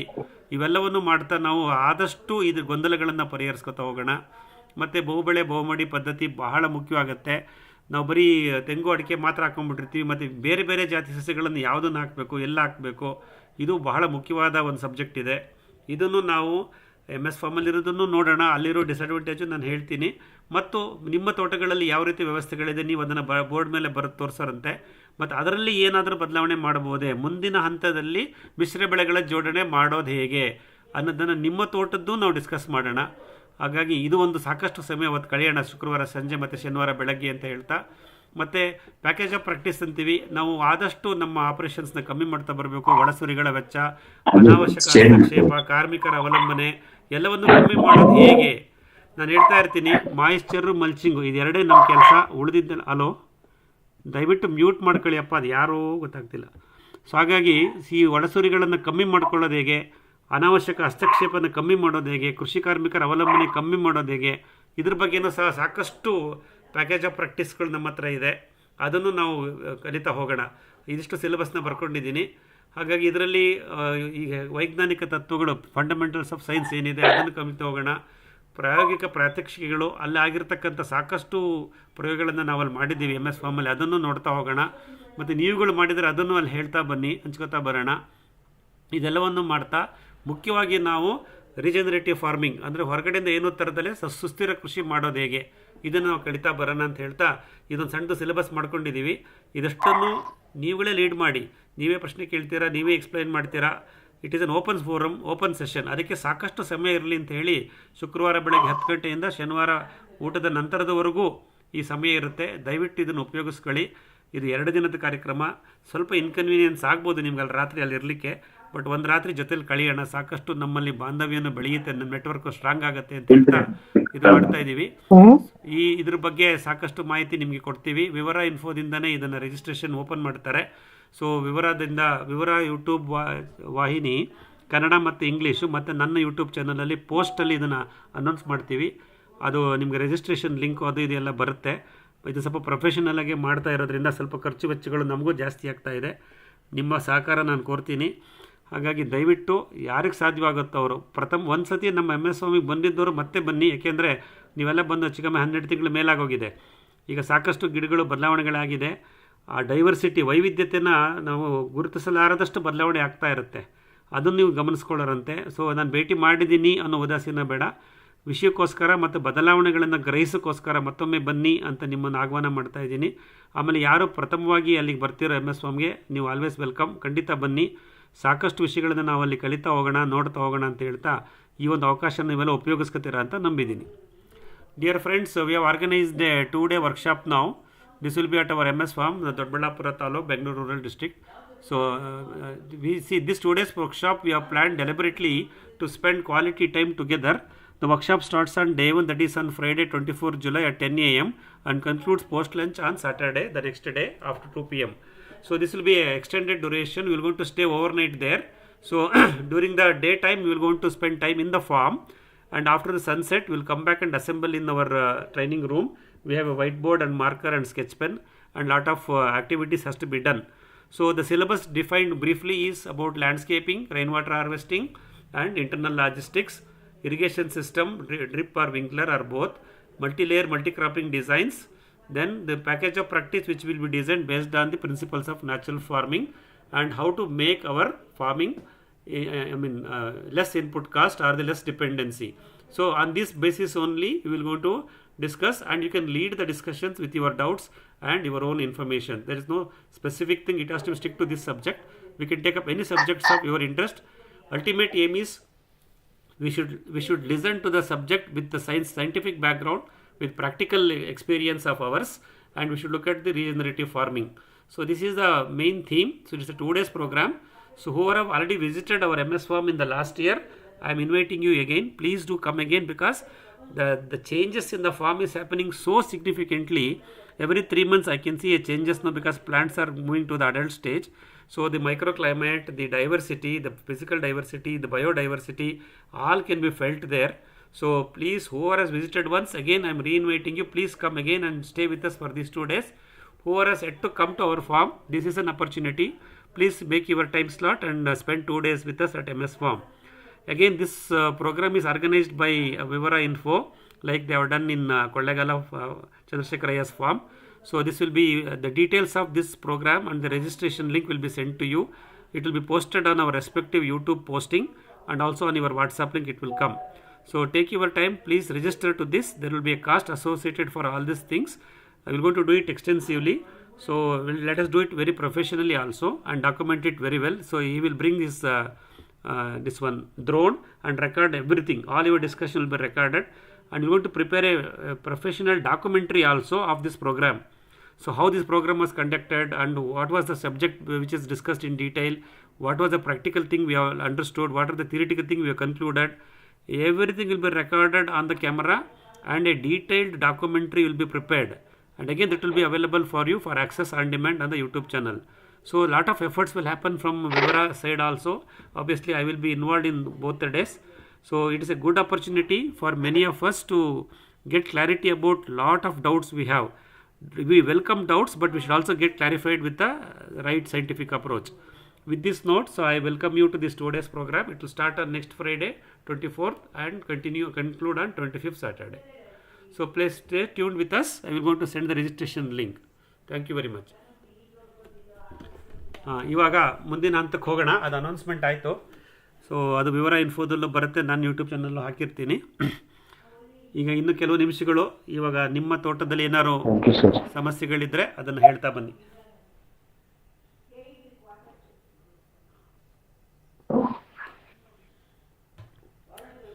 ಹೇಳಿಯಪ್ಪ ಮಂಜಣ್ಣ, ಕೇಳಿ ಏನಾರು ಇತ್ತಾ, ಏನಾರು ಹೇಳಿಕೊಟ್ಟಿದ್ರಿ? ಅಲ್ಲ, just observing for last 1 week sir, ತುಂಬಾ ಬಿಸಿಲು ಜಾಸ್ತಿ ಆಗೋಗಿದೆ. ಹೇಳಿ ಅದೇ ಪರಿಣಾಮ ಹೇಳಿ, ನಿಮ್ಮ ಗಿಡಗಳ ಮೇಲೆ ಏನ್ ಪರಿಣಾಮ ಆಗ್ತಾ ಇದೆ ಹೇಳಿ. ಇಲ್ಲ, ಪರಿಣಾಮ ಅಂತ ಏನಿಲ್ಲ, ಸೋಲಾರ್ ಇರೋದ್ರಿಂದ ಮ್ಯಾನೇಜ್ ಆಗ್ತಾ ಇದೆ. ಸೊ ನನ್ನ ಅಡಿಕೆ ಗಿಡ ಪ್ಲಾಂಟ್ ಮಾಡ್ತಾ ಇದ್ದೆ, ಸೊ ಹಾಗಾಗಿ ಸೋಲಾರ್ ಇರೋದ್ರಿಂದ ಮ್ಯಾನೇಜ್ ಮಾಡ್ತಾ ಇದೆ. ಸ್ವಲ್ಪ ಪವರ್ ಕೂಡ ಪ್ರಾಬ್ಲಮ್ ಆಗಿದೆ. ಸೊ ಏನ್ ಇದು, ಹೇಗೆ, ಎಷ್ಟು ದಿವಸ ಇದೇ ತರ ಮುಂದುವರಿಯುತ್ತಾ ಏನು ಅಂತ ಏನಾದ್ರು ಇನ್ಫಾರ್ಮೇಶನ್ ಇದೆಯಾ ಅಂತ? ಅದೇ, ಈಗ ಹೊಸದಾಗಿ ಗಿಡಗಳನ್ನು ನೆಡಕ್ಕೆ ಕ್ಯಾಲೆಂಡರ್ ಪ್ರಕಾರ ಜುಲೈ ಆಗಸ್ಟ್ ಸೂಕ್ತವಾದ ಕಾಲ. ಹೌದು. ಪುನರ್ವಸು, ಪುಷ್ಯ, ಆಶ್ಲೇಷ ಈ ಮಳೆಗಳಲ್ಲಿ ನಾವು ಗಿಡಗಳನ್ನು ನೆಡಬೇಕು ಅನ್ನೋದು ಸಂಪ್ರದಾಯ ಅಥವಾ ನಮ್ಮ ಪುರಾತನ ನಾಲೆಡ್ಜು. ಬಟ್ ಈಗ ಬದಲಾದ ಕಾಲಮಾನದಲ್ಲಿ ನಾವು ಇಲ್ಲಿ ಬಂದು ನಿಂತುಬಿಟ್ಟಿದ್ದೀವಿ. ಈಗ ಗಿಡ ನೆಡೋದೋ ಬೇಡವೋ, ಮುಂದೆ ಇನ್ನೆಂಗೆ ಆಗುತ್ತೋ ಗೊತ್ತಿಲ್ಲ. ಹಾಗಾಗಿ ಯಾರೋ ಈಗ ಗಿಡಗಳನ್ನು ನೆಡಬೇಕು ಅನ್ನೋ ಯೋಜನೆಗಳಿದ್ದೀರೋ ಅದನ್ನು ಮುಂದುವರಿಸ್ಬೋದೇ ಅಥವಾ ಪೋಸ್ಟ್ಪೋನ್ ಮಾಡ್ಬೋದೆ, ಈ ಪ್ರಶ್ನೆಗೆ ನೀವು ಉತ್ತರ ಕಂಡುಹಿಡ್ಕೋಬೇಕು. ನಾನು ಕಾಫಿ ಗಿಡ ಹಾಕಬೇಕು ಅಂತೇಳಿ ಎಲ್ಲ ರೆಡಿ ಮಾಡ್ಕೊಂಡು ಸ್ಟಾರ್ಟ್ ಮಾಡಿದ್ವಿ. ಮತ್ತು ಅಲ್ಲೇ ಸಕಲೇಶ್ಪುರ ಭಾಗದಲ್ಲೂ ಮಳೆ ನಿಂತೇ ಹೋಯಿತು, 4-5 ದಿವಸದಿಂದ ಮಳೆ ಇಲ್ಲ. ಹಾಗಾಗಿ ಯಾವ ರೀತಿ ಮಾಡೋದಪ್ಪ ಅಂತ. ಆಮೇಲೆ ಹೊಸದಾಗಿ ಸಸಿಗಳನ್ನು ನಾಟಿ ಮಾಡುವಾಗ ಹೊಸ ತೋಟದಲ್ಲಾಗ್ಬೋದು ಅಥವಾ ಹಳೆಯ ತೋಟದಲ್ಲಿ ಮಿಶ್ರ ಬೆಳೆಗಳನ್ನು ಬಹುಬೆಳೆ ಬಹುಮಡಿ ಪದ್ಧತಿ ಮಾಡೋದಾಗ್ಬೋದು. ಈ ಸಮಯದಲ್ಲಿ ಮಾಡೋದು ಒಳ್ಳೆಯದು ಅಂತ ನಾನು ಇವಾಗ ಹೇಳ್ತೀನಿ. ಬಟ್ ಅವಾಗ ನಾನು ಹೇಳಿದ್ದೀನಿ, ಹೊಸದಾಗಿ ಗಿಡ ನೆಡುವಾಗ 7 steps to be followed while transplanting ಅಂತ. ಆ 7 ಸ್ಟೆಪ್ಗಳನ್ನು ಮರಿಬೇಡಿ. ನಿನ್ನೆ ಸಮೇತ ನಮ್ಮನೆ ರೊಬಸ್ಟಾ ಕಾಫಿ ಗಿಡ ಹಾಕೋದು ನಮ್ಮನೆ ತೋಟದಲ್ಲಿ ಒಂದು ವಿಡಿಯೋ ಅಪ್ಲೋಡ್ ಮಾಡಿದ್ದೀನಿ ನನ್ನ ಚಾನಲಲ್ಲಿ. ಅಷ್ಟನ್ನು ಮಾಡಿದ್ದೀನಿ ನೋಡಿ. ಅಲ್ಲಿ ಹಗರ್ನಲ್ಲಿ ಗುಂಡಿ ತೆಗೆಯೋದು, ಗಿಡಗಳನ್ನು ನೆಡೋದು, ಅದಕ್ಕೆ ಒಣಮುಚ್ಚಿಗೆ ಮಾಡೋದು, ಮತ್ತು ಗಿಡಗಳಿಗೆ ಮೊದಲು EM ದ್ರಾವಣವನ್ನು ಕೊಡೋದು, ಮತ್ತು ಹಸಿರು ಬಳೆ ಮಾಡೋದು, ಸಂಗಾತಿ ಗಿಡ ಹಾಕೋದು. ಆಮೇಲೆ ಹಿಂಡಿ ದ್ರಾವಣನೂ ಮಾಡಿ ಇಟ್ಕೊಂಡಿದ್ದೆ, ನೆನ್ನೆ ಅದು ಹಾಕೋಕ್ಕಾಗಲಿಲ್ಲ, ಇವತ್ತು ಹಾಕಿದ್ದಾರೆ. ಇದಿಷ್ಟನ್ನು ನಾವು ಮಾಡ್ಕೊಂಡು ಬರಲೇಬೇಕು. ಆದಷ್ಟು ಬೇಗ ನೆರಳನ್ನು ಸೃಷ್ಟಿ ಮಾಡಬೇಕು. ನೆರಳು ಮತ್ತು ಮುಚ್ಚಿಗೆ ಕಡೆ ಗಮನ ಕೊಡಿ. ಆಮೇಲೆ ಯಾರಾದರೂ ಹೊಸದಾಗಿ ಪ್ಲಾಂಟಿಂಗ್ ಮಾಡಬೇಕು ಅಂದ್ಕೊಂಡಿದ್ದವರು ಇನ್ನೊಂದು ಸ್ವಲ್ಪ ದಿವಸ ನೋಡೋಣ, ಆಗಸ್ಟ್ 15 ಕಳೆದ ಮೇಲೆ ಮಾಡೋಣ ಅನ್ನೋ ಆಲೋಚನೆಯಲ್ಲಿದ್ದರೆ ಖಂಡಿತ ಅದು ಒಳ್ಳೆಯ ಉದ್ದೇಶನೇ. ಬಟ್ ಅದಕ್ಕೆ ಅಲ್ಲಿ ತನಕ ನೀವು ನೆರಳಿನ ಸಸ್ಯಗಳ ಕಡೆ ಗಮನ ಕೊಡ್ತಾ ಬರೋಣ. ಪ್ಯಾರಲಲ್ ಆಗಿ ನಾವು ಬೇಗ ಬೆಳೆದು ನೆರಳು ಕೊಡ್ತಕ್ಕಂಥ ಗಿಡಗಳನ್ನು ಬೆಳೆಸ್ಕೋಬೇಕು. ಹರಳು, ತೊಗರಿ, ಆಮೇಲೆ ಹಾಲುಬಾಣ, ಆಮೇಲೆ ಗ್ಲಿರಿಸೀಡಿಯಾ, ಈ ಥರ ಗಿಡಗಳು ಬೇಗ ಬೆಳೀತವೆ, ಎತ್ತರಕ್ಕೆ ಬೆಳೀತವೆ, ನೆರಳು ಕೊಡುತ್ತವೆ, ಅಗಲ ಎಲೆಗಳಿರುತ್ತೆ. ಅದನ್ನೆಲ್ಲವನ್ನು ಸೇರಿಸ್ಕೊತಾ ಬನ್ನಿ. ಫಸ್ಟು ನೆರಳು ಸೃಷ್ಟಿ ಮಾಡ್ಕೊಳ್ಳಿ, ಮುಚ್ಚಿಗೆ ದ್ರವ್ಯಗಳನ್ನು ಸೃಷ್ಟಿ ಮಾಡ್ಕೊಳ್ಳಿ, ಒಣ ಮುಚ್ಚಿಗೆ ದ್ರವ್ಯಗಳನ್ನು ಸಂಪಾದನೆ ಮಾಡಿಟ್ಕೊಳ್ಳಿ. ನಂತರ ನೀವು ಗಿಡ ನಾಟಿ ಮಾಡಲಿಕ್ಕೆ ಮುಂದುವರಿಬೋದು. ಹೇಳಿ ಆಯ್ತು ಸರ್, ಖಂಡಿತ ಸರ್. ಒನ್ ಮೋರ್ ಕ್ವಶನ್, ಆ ವಿಡಿಯೋ ನೋಡಿದೆ ನಿಮ್ದು, ಅದೇ ಇದ್ರದ್ದು ಅದೇ ಹಾಸನ್ ತೋಟದ್ದು ಅಪ್ಲೋಡ್ ಮಾಡಿದ್ದು. ಆ EM1 ಲಿಕ್ವಿಡ್ ಯೂಸ್ ಮಾಡ್ತಾ ಇರೋದು ಆಕ್ಟಿವೇಟ್ ಮಾಡಿ ಡೈಲ್ಯೂಟ್ ಮಾಡಿರೋ ತಾನೇ ಯೂಸ್ ಮಾಡಿದ್ದು ನೀವು? ಇಲ್ಲ, ನಮ್ದು ಅದೇ ಸರ್, 20 ಲೀಟರ್ ಮಾಡ್ಕೊಂಡು ಅದನ್ನ 1:10 ಓಕೆ. ಡೈಲ್ಯೂಟ್ ಮಾಡಿ ಸರ್. ಅದು ಒಂದು ಉದ್ಧರಣೆಯಲ್ಲಿ ಲಕ್ಷ ಸೂಕ್ಷ್ಮಗಳು ಇರ್ತವೆ ಒಂದು ಉದ್ಧರಣೆಯಲ್ಲಿ. ಓಕೆ, ಲೀಟರ್ ಗಟ್ಟಲೆ ಹಾಕೋದ್ ಬೇಕಿಲ್ಲ. ಅವರೆಲ್ಲ ಬಯೋ ಫರ್ಟಿಲೈಸರ್ ಮಾರೋರು ಅದನ್ನ ಮಾರ್ಕೆಟ್ ಮಾಡ್ತಾರೆ. ಒಂದು ಹನಿನಲ್ಲೂ ಲಕ್ಷ ಸಂಖ್ಯೆ ಇರ್ತವೆ. ಅವು ಸೂಕ್ಷ್ಮ ಜೀವಿಗಳು ಸರ್, ಅವು ಕಣ್ಣಿಗೆ ಕಾಣದೇ ಇರೋವಂಥವು. ಹೌದು. ಹಾಗೆ ಸಾಕು. ಅದಕ್ಕೆ ನಾವು ನರ್ಸರಿಯಿಂದ ಬರುತ್ತಲ್ಲ ಗಿಡ, ಅವಾಗಲೇ ಅದಕ್ಕೆ ಹಾಕ್ಬಿಡ್ಬೇಕು. ಯಾಕಂದ್ರೆ ನರ್ಸರಿಯವರು ಯೂರಿಯಾ ನೀರಾಗಿ ಬಳಸಿರ್ತಾರೋ ಮಣ್ಣು ಮಸಿ ಏನು ಮಾಡಿರ್ತಾರೋ ಗೊತ್ತಿಲ್ಲ. ಹಾಗಾಗಿ ಅಲ್ಲಿ ನರ್ಸರಿಯಿಂದ ತಂದಂಥ ಗಿಡಗಳ ಬೇರು ವಲಯದಲ್ಲಿ ಉಪಕಾರಿ ಸೂಕ್ಷ್ಮಜೀವಿಗಳು ಇರ್ತವೋ ಇಲ್ವೋ ಅನ್ನೋದು ಅನುಮಾನ. ಅದಕ್ಕೆ ವೆಲ್ಕಮ್ ಡ್ರಿಂಕ್ಸ್ ಅಂತಲೇ ಹೇಳ್ತೀನಿ. ನಮ್ಮ ತೋಟಕ್ಕೆ ಯಾವುದೇ ಗಿಡ ತಂದರೆ ಹೊರಗಡೆಯಿಂದ ಮೊದಲು ಅದಕ್ಕೆ ಸೂಕ್ಷ್ಮಜೀವಿಗಳ ದ್ರಾವಣವನ್ನು ಸೇರಿಸ್ಬಿಡಿ. ಅದು ಹೋಗಿ ಬೇರು ವಲಯದಲ್ಲೂ ಕೂತ್ಕೊಳ್ಳುತ್ತೆ. ಅದು ನಂತರ ಅದರ ಚಟುವಟಿಕೆ ಶುರುವಾಗುತ್ತೆ. ಶೋರ್ ಸರ್, ಖಂಡಿತ. ಸೊ ಇನ್ನೊಂದು ಅಬ್ಸರ್ವ್ ಮಾಡಿದೆ, ನಿಮ್ ತೋಟದಲ್ಲಿ ಎರಡೂ ಕಡೆಗೆ, ಒಂದ್ ಕಡೆಗೆ ಆಲ್ವಾಣ, ಇನ್ನೊಂದ್ ಕಡೆಗೆ ಗ್ಲಿರ್ಸಿಡಿಯಾ ಹಾಕಿದ್ರಿ. ಸೊ ಸ್ಟಿಕ್ಸ್ ನ ತಗೊಂಡೋಗಿ ಉರ್ಸಿದಿರಲ್ಲ ಸರ್? ಇಲ್ಲ, ಮುಂಚೆ ಹಾಕಿದ್ದೆ ನಾವು. ಇಲ್ಲ, ಮುಂಚೆ ಹಾಕಿದ್ದು ಕೆಲವು ಕಡೆ ಇದೆ. ಗಿಡಗಳ ಬೀಜ ತಂದು ಹಾಕಿದ್ದು ಅದೆಲ್ಲ 24ನೇ ಇಸ್ವಿಲ್ ಸ್ವಲ್ಪ ಹಾಕಿತ್ತು, 25 ಡಿಸೆಂಬರ್ನಲ್ಲಿ ಹಾಕಿತ್ತು, ಅಕ್ಟೋಬರಲ್ಲಿ ಹಾಕಿತ್ತು. ಬಟ್ ಈ ಸಮಯದಲ್ಲಿ ಜೂನ್ ಜುಲೈನಲ್ಲಿ ನಮ್ಗೆ ಅಲ್ಲಿ ಕಡ್ಡಿಗಳು ಸಿಗತ್ತೆ, ಸಾಕಷ್ಟು ಸಂಖ್ಯೆಯಲ್ಲಿ ಕಡ್ಡಿ ಸಿಗುತ್ತೆ. ಹಾಗಾಗಿ ಈ ಸಲ ಕಡ್ಡಿಗಳನ್ನೇ ತರಿಸಿ ಹಾಕಿದ್ದೀನಿ. ಬಟ್ ಕಡ್ಡಿಗಳನ್ನು ತರಿಸಾಕೋದು ಭಾಳ ಒಳ್ಳೆಯದು. ಆದರೆ ಈ ಸಮಯದಲ್ಲಿ ಮಾತ್ರ ಸಿಗುತ್ತೆ, ಜೂನ್ ಜುಲೈನಲ್ಲಿ ಮತ್ತೆ ಸಿಗಲ್ಲ. ಹಾಗಾಗಿ ನಾವೇ ನರ್ಸರಿನಲ್ಲಿ ಮಾಡ್ಕೊಂಡು ಬೆಳೆಸ್ಕೋಬೋದು. ಸೊ ನಮ್ಮಲ್ಲಿ ನಾನು ಪೂರ್ವಕ್ಕೆ ಇದು ಗ್ಲಿರಿಸಿಡಿಯಾ, ಪಶ್ಚಿಮಕ್ಕೆ ಹಾಲವಾಣ ಅಂತ ರೆಡಿ ಮಾಡಿಕೊಂಡೆ. ಯಾಕೆಂದರೆ ಅಗಸೆ ಮತ್ತು ನುಗ್ಗೆ ಬರ್ತಾನೆ ಇಲ್ಲ ಅಲ್ಲಿ. ಇಲ್ಲ ವಿಪರೀತ ಬಿಸಿಲು ಅಥವಾ ವಿಪರೀತ ಮೋಡ ಕವಿದ ವಾತಾವರಣ ಅಥವಾ ಮಳೆ ಚಳಿ. ನುಗ್ಗೆ ಅಂತೂ ಬರಲ್ಲ, ಅಗಸೆನೂ ಬರಲಿಲ್ಲ. ಹಾಗೆ ನಾನು ಅಗಸೆ ನುಗ್ಗೆಯನ್ನು ಬಿಟ್ಬಿಟ್ಟು ಪೂರ್ವಕ್ಕೆ ಗ್ಲಿರಿಸಿಡಿಯಾ, ಪಶ್ಚಿಮಕ್ಕೆ ಹಾಲವಾಣ ಅಂತ ಇಟ್ಕೊಂಡ್ಬಿಟ್ಟೆ. ಬಟ್ ಅದು ನಮ್ ಕಾನ್ಸೆಪ್ಟೇ ರಾಂಗ್ ಆಗೋಯ್ತಲ್ಲ ಸರ್ ಅದು. ಯಾಕೆಂದ್ರೆ ಗ್ಲಿರಿಸಿಡಿಯಾ ಬೆಳಕನ್ನ, ಅಂದ್ರೆ I mean basically it's going to avoid that ಬೆಳಕಲ್ವಾ, ಅದು ಅಂದ್ರೆ ಆ ಗಿಡದ ಮೇಲೆ ಬೀಳೋದನ್ನ. ಸೊ ಅಲ್ಲಿ ಸ್ವಲ್ಪ ಇದು ಮಾಡ್ಕೊಂಡ್ರ, ಕಾಂಪ್ರಮೈಸ್ ಮಾಡ್ಕೊಂಡ್ರ? ಇಲ್ಲ, ನನಗೆ ತೆಂಗಿನ ತೋಟದ ನೆರಳು ಇದ್ದೇ ಇರುತ್ತಲ್ಲ ಸರ್, ಹಳೆ ತೆಂಗಿನ ಮರಗಳಿದೆ ಅಲ್ಲಿ. ಆ ನೆರಳು ನನ್ನ ಗಿಡದ ಮೇಲೆ ಬೀಳ್ತಿರುತ್ತೆ, ಕಾಫಿ ಗಿಡದ ಮೇಲೆ. ಆಮೇಲೆ ನಾನು ಪೂರ್ವದಲ್ಲಿ ಹಾಕಿರೋ ಗ್ಲಿರಿಸಿಡಿಯಾನ ನಾನು 40 ದಿವಸಕ್ಕೊಂದ್ಸಲ ಕತ್ತರಿಸ್ತಾ ಇರ್ತೀವಿ ಮುಚ್ಚಿಗೆಗೆ. ಮಲ್ಚಿಂಗ್ ಸಿಗುತ್ತೆ, ಅದನ್ನ ಎಲೆಗಳನ್ನು ಬಿಡೋದೇ ಇಲ್ಲ ಅದನ್ನ. ಸೊ ಹಾಗಾಗಿ ಅದನ್ನು ಮರವಾಗಕ್ಕೆ ಬಿಡಲ್ಲ. ಹಾಲವಾಣನ ಮುಟ್ಟಲ್ಲ, MS ಫಾರಮ್ ಥರ ಬೆಳೆಸ್ಬಿಡ್ತೀನಿ ಒಂದು 10-12 ವರ್ಷ. ಆ ಹಾಲವಾಣದ ಮೇಲೆ ಕಾಳುಮೆಣಸು ಬೆಳೆಸೋ ಒಂದು ಪ್ರಯೋಗನ ಮಾಡೋಣ ಮುಂದೆ. ಹಾಗಾಗಿ ಪೂರ್ವದಲ್ಲಿರ್ತಕ್ಕಂಥ ಗ್ಲಿರಿಸಿಡಿಯಾವನ್ನು ಪ್ರತಿ 45 ದಿವಸಕ್ಕೊಂದ್ಸಲ ಕತ್ತರಿಸಿ ಮುಚ್ಚಿಗೆ ಮಾಡೋದು. ನೆರಳಿಗೆ ಸ್ವಲ್ಪ ಪೂರ್ವದಲ್ಲಿ ಬರ್ತಕ್ಕಂಥ ಬಿಸಿಲು ಬರುತ್ತೆ, ಅಥವಾ ತೆಂಗಿನ ಮರದ ನೆರಳು ಅಂತ ಹೋಗಿದ್ದೇ ಇರುತ್ತೆ, ಅಥವಾ ಪಕ್ಕದ ಸಾಲಲ್ಲಿರ್ತಕ್ಕಂಥ ಹಾಲವಾಣದ ನೆರಳು ಅದಕ್ಕೆ ಬರುತ್ತೆ ಬೆಳಗಿನ ಹೊತ್ತು. ಆಮೇಲೆ ಮಧ್ಯಾಹ್ನದ ನಂತರ ನೆರಳಿಗೆ ಪಶ್ಚಿಮಕ್ಕೆ ನಮ್ಮ ಹಾಲವಾಣ ಇದ್ದೇ ಇರುತ್ತೆ. Okay, okay, all good sir. Thank you sir, thank you so much. All good sir. Prashant ಅಂತ ಹೇಳಿ. ಪ್ರಶಾಂತ್ ಹೇಳಿ. ಪ್ರಶಾಂತ್ ಸರ್, ಏನಿಲ್ಲ, ಈ ಅಡಿಕೆ ತೋಟದಲ್ಲಿ ಕೆಲವರು ಎಲ್ಲ ಮಣ್ಣು ನೋಡಿಸ್ಬೇಕು ಅಂತಾರೆ. Is it really needed sir? ಮಣ್ಣು ನೋಡ್ಸೋದು, ಕೆಮ್ಮಣ್ಣು ಒಂದೊಂದು ಪುಟ್ಟಿ ಹಾಕ್ಸ್ರಿ, ಇಲ್ಲ ಮಣ್ಣು ನೋಡಿಸ್ರಿ ಎಲ್ಲ ಹೇಳ್ತಾರೆ. ಅದು ಮಾಡ್ಬೇಕಾ ಅಥವಾ ಹೆಂಗೆ ಸರ್? ಅದು ನಮ್ಮ ಒಂದು ನ್ಯಾಚುರಲ್ ಫಾರ್ಮಿಂಗ್. ಖಂಡಿತ ಇಲ್ಲ. ಈ ಹೊರಗಡೆ ತರಬಾರ್ದು, ಒಂದು ಇಡೀ ಮಣ್ಣು ತರಬಾರ್ದು ಅಂತ ಇನ್ಮೇಲೆ ಅದನ್ನು ಹೇಳ್ಬೇಕು. ನಾವು ಒಂದು ಇಡೀ ಮಣ್ಣು ತರಬೇಡಿ ಹೊರಗಡೆಯಿಂದ ಅಂತ ಹೇಳಬೇಕು. ನಮ್ಮ ಉದ್ದೇಶ ಏನಿರುತ್ತೆ, ಪ್ಯಾಕೇಜ್ ಆಫ್ ಪ್ರಾಕ್ಟೀಸು ಡೇ 1ಇಂದನೇ ಸಾಯಿಲ್ ರಿಜಿನ್ಯುವೇಷನ್ ಅಂತೀವಿ. We are blessed with a type of a soil. ನಮಗೆ ಯಾವುದೋ ಒಂದು ಮಣ್ಣು ಸಿಕ್ಕಿದೆ ನಮ್ಮ ಕೃಷಿ ಭೂಮಿನಲ್ಲಿ, ಅಲ್ಲಿ ನಾವು ಬೆಳೆ ಸಸ್ಯಗಳನ್ನು ಹಾಕ್ಕೊಂಡಿದ್ದೀವಿ. ನಮ್ಮ ಉದ್ದೇಶ ಏನಿರುತ್ತೆ, ನಮಗೆ ಸಿಕ್ಕಿದಂಥ ಮಣ್ಣನ್ನು ನಾವು ಆರೋಗ್ಯವನ್ನು ಕಾಪಾಡ್ಕೊತಾ ಬರಬೇಕು, ಪೋಷಕಾಂಶಗಳನ್ನು ಜಾಸ್ತಿ ಮಾಡ್ತಾ ಬರಬೇಕು. ಅದಕ್ಕೆ ಸಾಕಷ್ಟು ವಿಧಾನಗಳಿದೆ. ಹಾಗಾಗಿ let us work on the existing soil. Soil replacement should not be the solution, rejuvenating the existing soil should be the solution. ಅಂದರೆ ನಮ್ಮ ಮಣ್ಣಿಗೆ ನಾವು ಶಕ್ತಿ ತುಂಬೋಣ, ಪುನರುಜ್ಜೀವನ ಮಾಡೋಣ, ಪೋಷಕಾಂಶಗಳನ್ನು ತುಂಬೋಣ. ಹೊರಗಡೆಯಿಂದ ಮಣ್ಣು ತಂದು ಹಾಕೋದು ನಮ್ಮ ಕಾರ್ಯ ಆಗಬಾರ್ದು. ಹೊರಗಡೆಯಿಂದ ಬರ್ತಕ್ಕಂಥ ಮಣ್ಣನ್ನು ಯಾರು ಟೆಸ್ಟ್ ಮಾಡಿರ್ತಾರೆ? ಅದರಲ್ಲಿ ಈಗ ಹೇಳಿದ್ರಲ್ಲ ಫಂಗಸ್ಸು ಮತ್ತು ಬ್ಯಾಕ್ಟೀರಿಯಾಸು ಎಲ್ಲ ಇರುತ್ತೆ ಅಂತ ಉದಯ್ ಸರು, ಅದರಲ್ಲಿ ಯಾವ ಫಂಗಸ್ ಇರುತ್ತೋ, ಯಾವ ಬ್ಯಾಕ್ಟೀರಿಯಾ ಇರುತ್ತೋ, ಯಾವ್ದು ಬರುತ್ತೋ, ಅದರ pH ವ್ಯಾಲ್ಯೂ ಏನಿರುತ್ತೋ, ಆಮೇಲೆ ಯಾವ ಥರದ್ದು ಜಾಲಿ ಮುಳ್ಳು ಅಥವಾ ಇನ್ಯಾವುದೋ ಬೀಜಗಳು, ಕಾಂಗ್ರೆಸ್ ಬೀಜಗಳು ಇರುತ್ತೋ ಯಾರಿಗೆ ಗೊತ್ತು. ಹೊರಗಡೆಯಿಂದ ತಂದು ಹಾಕೋದು ಯಾವತ್ತೂ ಅಪಾಯಕಾರಿ ಮತ್ತು ಎಕ್ಸ್ಪೆನ್ಸಿವ್. ಹಾಗಾಗಿ ದುಬಾರಿ, ಅಪಾಯಕಾರಿ ಮತ್ತು ದುಬಾರಿ. ಹಾಗಾಗಿ ಹೊರಗಡೆಯಿಂದ ತರೋದು ದಯವಿಟ್ಟು ಯೋಚನೆ ಮಾಡಬೇಡಿ. ಝೀರೋ ಇನ್ಪುಟ್ ಕಾಸ್ಟಲ್ಲೇ ನಾವು ಮಾಡಬೇಕು. ನಾವು ಮಣ್ಣಿಗೆ ಶಕ್ತಿ ತುಂಬ್ತಾ ಬರೋಣ. ಮುಚ್ಚಿಗೆ ಮತ್ತು ಸೂಕ್ಷ್ಮಜೀವಿಗಳಿದ್ರೆ ಎಲ್ಲವೂ ಮಾಡ್ಕೊತವೆ. ಹೊರಗಡೆಯಿಂದ ತಂದು ಹಾಕೋದು ಅವಶ್ಯಕತೆ ಇಲ್ಲ. ಸರಿ ಸರ್, ಸರಿ, ಓಕೆ. ಮುಚ್ಚಿಗೆ ಕಡೆ ಗಮನ ಕೊಡಿ ಸರ್. ಮಲ್ಚಿಂಗ್ ಈಸ್ ಮಹಾಮಂತ್ರ. ಅದೇ okay sir, thank you sir. ನಮಸ್ತೆ ಸರ್. ಹೇಳಿ ಗೌಡ್ರೆ. ನಮಸ್ತೆ ಸರ್. ಕೇಳಿಸ್ತಿದೆ. ಸರ್ ಏನಿಲ್ಲ, ಈ ನಾವು ಈ ನರ್ಸರಿ ಗ್ಲಿಸಿಡಿಯಾ ಮತ್ತೆ ವೆಲ್ವೆಟ್ ಬೀನ್ಸ್ ಇದೆಲ್ಲ ಹಾಕೋದಕ್ಕೋಸ್ಕರವಾಗಿ ಕವರ್ಗೆ ಹಾಕ್ಬೇಕಲ್ಲ ಸರ್. ನಾನು ಏನ್ ಮಾಡೋದು, ಈ ಮಣ್ಣು ಬೇರೆ ಮಣ್ಣು ಅದು ಇದು ನಮ್ಮ ತೋಟದಲ್ಲಿ ನಮ್ಮ ಮನೆ ಮುಂದೆ ಮಣ್ಣಿನ ಜೊತೆಗೆ ಸ್ವಲ್ಪ ಮರಳು ಸೇರಿ ಆಮೇಲೆ ವರ್ಮಿ ಕಾಂಪೋಸ್ಟ್ ಇತ್ತು ಸರ್, ತಂದು ಬೆರೆಸಿ ಹಾಕಿದ್ದೀನಿ ಸರ್. ವರ್ಮಿ ಕಾಂಪೋಸ್ಟ್ ನಮ್ಮ ಹತ್ರ ಒಂದು ಮಾಡಿ ವರ್ಮಿ ಕಾಂಪೋಸ್ಟ್ ಅಂತ ಸ್ವಲ್ಪ ಇದಿತ್ತು, ತಂದಿದ್ದೀನಿ ಸರ್. ಏನ್ ತೊಂದರೆ ಇಲ್ಲ? ಅಲ್ಲ, ತಂದಾದ್ಮೇಲೆ ಏನು ಮಾಡೋಂಗಿಲ್ಲ, ಉಪಯೋಗಿಸ್ಬೇಕು. ಮುಂಚೆನೇ ಕೇಳಿದ್ರೆ ತರಬೇಡಿ ಅಂತ ಹೇಳ್ತಿದ್ವಿ. ಈಗ ತಂದಾಗಿರೋದ್ರಿಂದ ಉಪಯೋಗಿಸ್ಕೊಳ್ಳಿ. ಅದಕ್ಕೆ ಸರ್, ಅದು ನನ್ಗೆ ಈಗ ಗೊಬ್ಬರ ಡೈರೆಕ್ಟ್ ಗೊಬ್ಬರ ಅಥವಾ ಬೇರೆ ರೀತಿಯಾಗಿದ್ರೆ ಇದು ಮಾಡ್ತಿರ್ಲಿಲ್ಲ ಸರ್. ಸ್ವಲ್ಪ ಪೋಷಕಾಂಶಗಳು ಎನ್ನುವ ದೃಷ್ಟಿಯಿಂದ ಸ್ವಲ್ಪ ಚೂರು ಇದು ಮಾಡ್ಬಿಟ್ಟೆ. ಅಂದ್ರೆ ಏನ್ ತೊಂದರೆ ಇಲ್ಲ ಸರ್?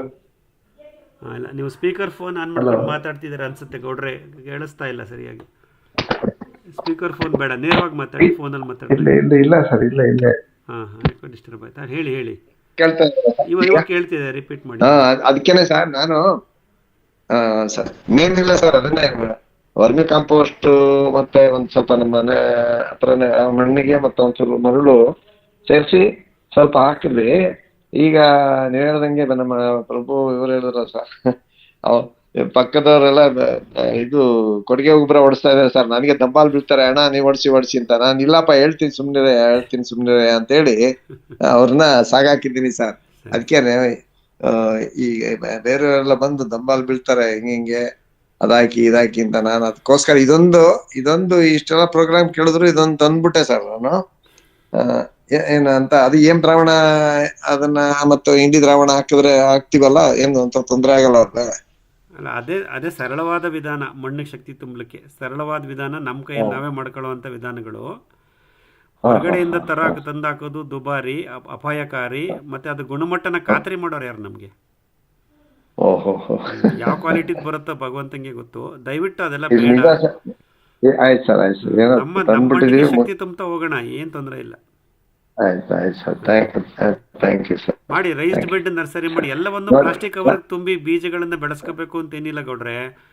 ಈಗ ನಮ್ಮ ತೋಟದಲ್ಲೇ ನಾವು ಅದನ್ನ ಕಿತ್ತು ನೆಟ್ಟು ತರ ಇದ್ರೆ, ನಮ್ಮ ತೋಟ ನಮ್ಮ ನರ್ಸರಿ ಫೆಬ್ರವರಿ ತಿಂಗಳಲ್ಲೇ ಹೇಳಿದ್ದೀನಿ, ರೈಸ್ಡ್ ಬೆಡ್ ಏರುಮಡಿ ಪದ್ಧತಿನಲ್ಲಿ ಬೀಜಗಳನ್ನು ಊರಿ ಗಿಡ ಬೆಳೆಸ್ಕೊಳ್ಳಿ, ನಂತರ ಅದನ್ನ ಟ್ರಾನ್ಸ್ಪ್ಲಾಂಟ್ ಮಾಡಿ. ಅಲ್ಲಿ ಒಂದು ಡ್ರಾಬ್ಯಾಕ್ ಹೆಂಗೆ ಇದೆ ಅಂದ್ರೆ ಸರ್, ಅಲ್ಲಿ ಸ್ವಲ್ಪ ಕಲ್ಲು ಭೂಮಿಯ ಎಲ್ಲ ಸರ್, ಅದರಿಂದ ಸ್ವಲ್ಪ ಅವುಗಳು ಮೊಳಕೆ ಬರ್ಬೇಕಾದ್ರೆ ಸ್ವಲ್ಪ ಡಿಸ್ಟರ್ಬ್ ಆಗುತ್ತೆ ಏನೋ ಅಂದ್ಬಿಟ್ಟು ನಮ್ಮ ಮನೆ ಹತ್ರ ಸ್ವಲ್ಪ ಜಾಗ ಇತ್ತಲ್ಲ, ಮಾಡಿದೀನಿ. ಅದನ್ನ ಬೇಕಾದ್ರೆ ಮುಂದಿನ ಇದರಲ್ಲಿ ಸ್ವಲ್ಪ ಅದನ್ನ ಆ ರೀತಿ ಸ್ವಲ್ಪ ಬೇಲಿ ಭದ್ರ ಮಾಡ್ಬೇಕಾಯ್ತು ಸರ್. ಇಲ್ಲ ಬಂದ್ರೆ ಆಡು ಕುರಿಗಳು ಬಂದ್ಬಿಡ್ತವೆ ಅಂತ ಹೇಳ್ಬಿಟ್ಟು ಸ್ವಲ್ಪ ಮನೆ ಹತ್ರ ಮಾಡಿ. ತೊಂದರೆ ಇಲ್ಲ. ಅಲ್ಲ, ನಮ್ಮ ತೋಟದಲ್ಲೇ ನೆಡುವಾಗ ಸುಮ್ಮನೆ ಪ್ಲಾಸ್ಟಿಕ್ ಕವರ್ ತರ್ತೀವಿ. ಆ ಪ್ಲಾಸ್ಟಿಕ್ ಏನ್ ಮಾಡೋದು ಆಮೇಲೆ ಗಿಡ ನೆಟ್ಟಾದ್ಮೇಲೆ? ಅದನ್ನ ಬೇರೆ ಕಡೆ ಅಂದ್ರೆ ಇದ್ ಮಾಡ್ತೀವಲ್ಲ ಸರ್, ಓಪನ್ ಮಾಡ್ಬಿಟ್ಟು ನೆಟ್ಬಿಟ್ಟು ತೆಗಿತೀವಲ್ಲ ಸರ್. ಅದನ್ನೇನ್ ಮಾಡ್ತೀರಾ ತೆಗೆದ್ಮೇಲೆ ಕವರ್ನ? ಅದೇ ಸರ್, ನಾವು ಕೂಡ ಈ ಪ್ರಕೃತಿ ಅದಕ್ಕೆ ಆ ರೂಟ್ಗೆ ಹೋಗೋದು ಬೇಡ. ನಾವು ಯಾವ ಪರಿಹಾರ ಇಲ್ವೋ ನಾವು ಆ ಸಮಸ್ಯೆ ಕಡೆಗೆ ಹೋಗ್ಲೇಬಾರ್ದು. ಇಲ್ಲ ಸರ್, ಇನ್ಮೇಲೆ ಮಾಡಕ್ ಹೋಗಲ್ಲ. ನೀವು ಹೇಳ್ದಂಗೆ ಏರು ಮಾಡಿ ಅಲ್ಲಲ್ಲೇ ಪಾತಿಗಳು ಮಾಡಿ ಸ್ವಲ್ಪ ಅಲ್ಲಲ್ಲ ಸ್ಪ್ರಿಂಕ್ಲರ್ ಟೈಪ್ ಮಾಡ್ಕೊಂಡು ನಾವ್ ಯಾವ ಸಸಿ ಬೇಕೋ ಅಲ್ಲೇನೆ ಎಲ್ಲ ಹಾಕೊಂಡು ಬೆಳೆಸ್ಕೊಂಡ್ರೆ ಆಯ್ತು ಬಿಡಿ ಸರ್. ಖಂಡಿತ ಮಾಡಿ. ಆಯ್ತು ಸರ್, ಒಳ್ಳೆ ಪ್ರೋಗ್ರಾಮ್ ಸರ್. ಅದೇ ಸರ್, ಉದಯ್ ಕುಮಾರ್ ಅವ್ರದ್ದು ಒಳ್ಳೆ ಪ್ರೋಗ್ರಾಮ್, ತುಂಬಾ ಚೆನ್ನಾಗಿ ಎಕ್ಸ್ಪ್ಲೈನ್ ಮಾಡಿದ್ರು. ತುಂಬಾ ಚೆನ್ನಾಗಿತ್ತು ಸರ್ ಅದು. ನಮ್ಮ ಅದೃಷ್ಟ ಕಡಿಮೆ ಸಮಯದಲ್ಲಿ. ಇಲ್ಲ ಸರ್, ಇಂಥವ್ರದ್ದು ನೋಡಿ ಸರ್, 92 ಅಲ್ವಾ ಸರ್ ಹೇಳಿದವರು? ನೋಡಿ ಸರ್, 92 ನಿಂದಾನೇ ಇದೆ. ಆದ್ರೂ ಕೂಡ ಇನ್ನೂ ಕೂಡ ನಾವು ಎಸ್ಟಾಬ್ಲಿಷ್ ಆಗಿಲ್ವಲ್ಲ ಸರ್ ಇನ್ನು. ಹೌದು ಹೌದು. ಆಯ್ತು ಸರ್, ಇಲ್ಲಿ ಸರ್, ಇಲ್ಲಿ thank you sir. Thank you ಗೌಡ್ರೆ. ಕೇಳಿ madam. Thank you sir. Madam ಕೇಳಿ. ಹಾ ಸರ್ ನಮಸ್ತೆ. ನೀವು ಡ್ರೈ ಮಲ್ಚಿಂಗ್ ಬಗ್ಗೆ ಹೇಳ್ತಾ ಇದ್ರಿ. ಸೊ ಅದು ಹೊಸದಾಗಿ ಮಾಡಿದವ್ರಿಗೆ ಅವೈಲಬಲ್ ಇರಲ್ವಲ್ಲ ಸರ್? ಏನ್ ಇವಾಗ ಒಂದಂದ್ರೆ ಒಂದ್ ಆಪ್ಷನ್, ಇವಾಗ ಹಸಿರು ಇದು ಲೈವ್ ಇದು ಹೇಳಿದ್ರಲ್ಲ ಹಸಿರು ಬಳೆ ಅಂತ, ಅದಕ್ಕೂ ಟೈಮ್ ತಗೊಳಕ್ಕೆ ಬೆಳೆಯೋದಕ್ಕೆ. ಅಲ್ಲಿ ತನಕ ಏನಾದ್ರು ಹಾಕ್ಲೇಬೇಕಾಗತ್ತಾ ಅಥವಾ ಇಟ್ ಈಸ್ ಓಕೆನಾ ಸರ್? ಇವಾಗ ಬಿಸಿಲು ಇವಾಗ ಜಾಸ್ತಿ ಇರೋದ್ರಿಂದ ಸೊ ಡ್ರೈ ಮಲ್ಚಿಂಗ್ ಬೇರೆ ಆಪ್ಷನ್ ಏನಾರು ಇದೆಯಾ ಅಥವಾ ಹಂಗೆ ಬಿಟ್ಟು ನಮ್ದ್ರಲ್ಲೇ ಡೆವಲಪ್ ಆಗೋ ತನಕ ವೇಟ್ ಮಾಡ್ಬೋದಾ? ಅಲ್ಲ, ಈ ಅಂದರೆ ನಾನು ಪ್ರಾರಂಭದಲ್ಲಿ 2022ರಲ್ಲಿ ದೊಡ್ಡಬಳ್ಳಾಪುರ ತೋಟದಲ್ಲಿ ಶುರು ಮಾಡಿದಾಗ ನಾನು 2-3 ಸತಿ ಹೊರಗಡೆಯಿಂದ ತರಿಸಿ ಹಾಕಿದ್ದುಂಟು ಮುಚ್ಚಿಗೆನ. ಅದಕ್ಕೆ ನಾನು ಮರದ ಹೊಟ್ಟು, ತೆಂಗಿನ ನಾರಿನ ಪುಡಿ ಮತ್ತು ಚೆನ್ನಾಗಿ ಒಣಗಿದ ಅಡಿಕೆ ಸಿಪ್ಪೆ, ಇದು ಮೂರನ್ನು ಬಳಸ್ಕೊಂಡಿರೋದು ಉಂಟು ಪ್ರಾರಂಭದಲ್ಲಿ. ಯಾಕಂದರೆ ದೊಡ್ಡಬಳ್ಳಾಪುರದಲ್ಲಿ ಅವಾಗ ನನಗೆ ಶೇಡೇ ಇರಲಿಲ್ಲವಲ್ಲ ಮೇಡಮ್, ತುಂಬ ಬಿಸಿಲಿರ್ತಿತ್ತು, ಹಾಗಾಗಿ ಅದನ್ನು ಮಾಡಲೇಬೇಕಾಗಿ ಬಂತು. ಬಟ್ ಇವಾಗಲೂ ನಾನು ಹೇಳ್ತೀನಿ, ಯಾರಿಗೆ ಈ ಥರ ಕಡಿಮೆ ವೆಚ್ಚದಲ್ಲಿ ಸಿಗುತ್ತೋ ಅದನ್ನು ತಂದು ಹಾಕ್ಕೊಳ್ಬೋದು. ಇಲ್ಲ ಅಂತಂದರೆ ಇವಾಗ ನಾನು 2 ಥರದ್ದು ಯೋಚನೆ ಮಾಡ್ತಾ ಇದ್ದೀನಿ ಮೇಡಮ್. ಇವಾಗ ನಮಗೆ ಒಣ ಮುಚ್ಚಿಗೆಗೆ ದ್ರವ್ಯಗಳು ಬೇಕಲ್ಲ, ಅದನ್ನು ಮಾಡಲಿಕ್ಕೆ ಈಗ ಈ ನಮ್ಮ ತೋಟದಲ್ಲಿ ಅಥವಾ ಯಾವುದಾದ್ರು ಪ್ರದೇಶದಲ್ಲಿ ಯಾವುದೇ ಥರದ ಕಾಡು ಜಾತಿಯ ಮರಗಳ ಸೊಪ್ಪು, ಸಾಧ್ಯವಾದಷ್ಟು ಗ್ಲಿರಿಸಿಡಿಯ ಸೊಪ್ಪು ಸಿಕ್ಕಿದ್ರೆ ನಮ್ಗೆ ಅದು ಅದೃಷ್ಟನೇ, ಬಂಪರು. ಅಲ್ಲ ಅದು ಹಾಕಿದೀನಿ, ಅದು ಬೆಳೆಯಕ್ ಟೈಮ್ ಆಗುತ್ತಲ್ಲ ಸರ್? ಅಲ್ಲಮ್ಮ, ಸೊಪ್ಪನ್ನ ಇವಾಗ ನಾಳೆ ಬೆಳಗ್ಗೆ ನಾನೊಂದು 75 ಗಿಡ ನೆಡ್ತಾ ಇದ್ದೀನಿ. ಯಾವುದೊಂದು ಗಿಡ, ಕಾಫಿ ಗಿಡ, ಅಡಿಕೆ ಗಿಡನ ನೆಡ್ತಾ ಇದ್ದೀನಿ. ಆ 75 ಗಿಡಕ್ಕೆ ನಾನು ಬೇಸಿನ್ ಮಲ್ಚಿಂಗ್ ಮಾಡಬೇಕು, ಒಣಮುಚ್ಚಿಗೆ. ಅದಕ್ಕೆ ನನಗೆ ದ್ರವ್ಯ ಬೇಕು. ಅದಕ್ಕೆ ಏನು ಮಾಡೋಣ ಅಂದರೆ, ನಮ್ಮ ತೋಟದ ಸುತ್ತಮುತ್ತ ಕಾಡಿದ್ರೆ, ನದಿ ಇದ್ದರೆ, ಕೆರೆಗಳಿದ್ರೆ, ಸರ್ಕಾರಿ ಜಾಗಗಳಿದ್ರೆ, ಅಲ್ಲಿ ಮರಗಳಿರುತ್ತೆ, ಅಲ್ಲಿ ಹೋಗಿ ಎಲೆಗಳನ್ನು ಸಂಪಾದನೆ ಮಾಡ್ಕೊಂಡು ಬರಬೇಕು.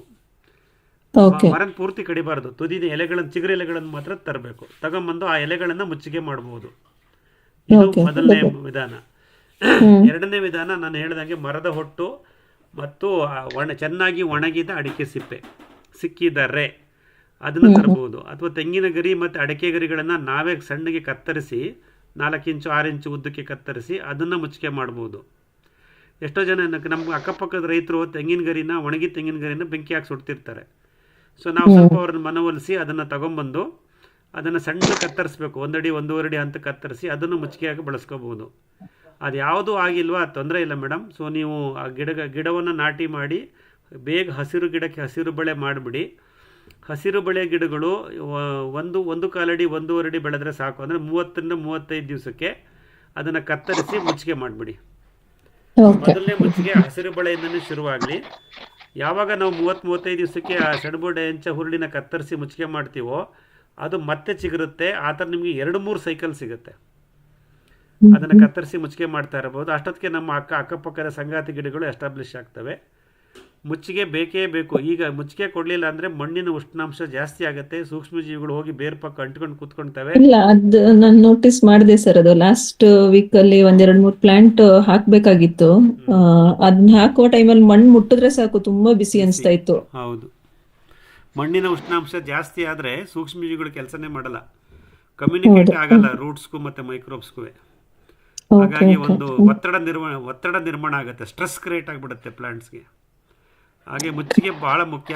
ಏನು ಸಿಕ್ಲಿಲ್ಲ ಅಂದರೆ ನ್ಯೂಸ್ ಪೇಪರ್ ತಗೊಂಡು ಮುಚ್ಚಿಬಿಡ್ರಿ, ಇನ್ನೇನು ಮಾಡ್ತೀವಿ.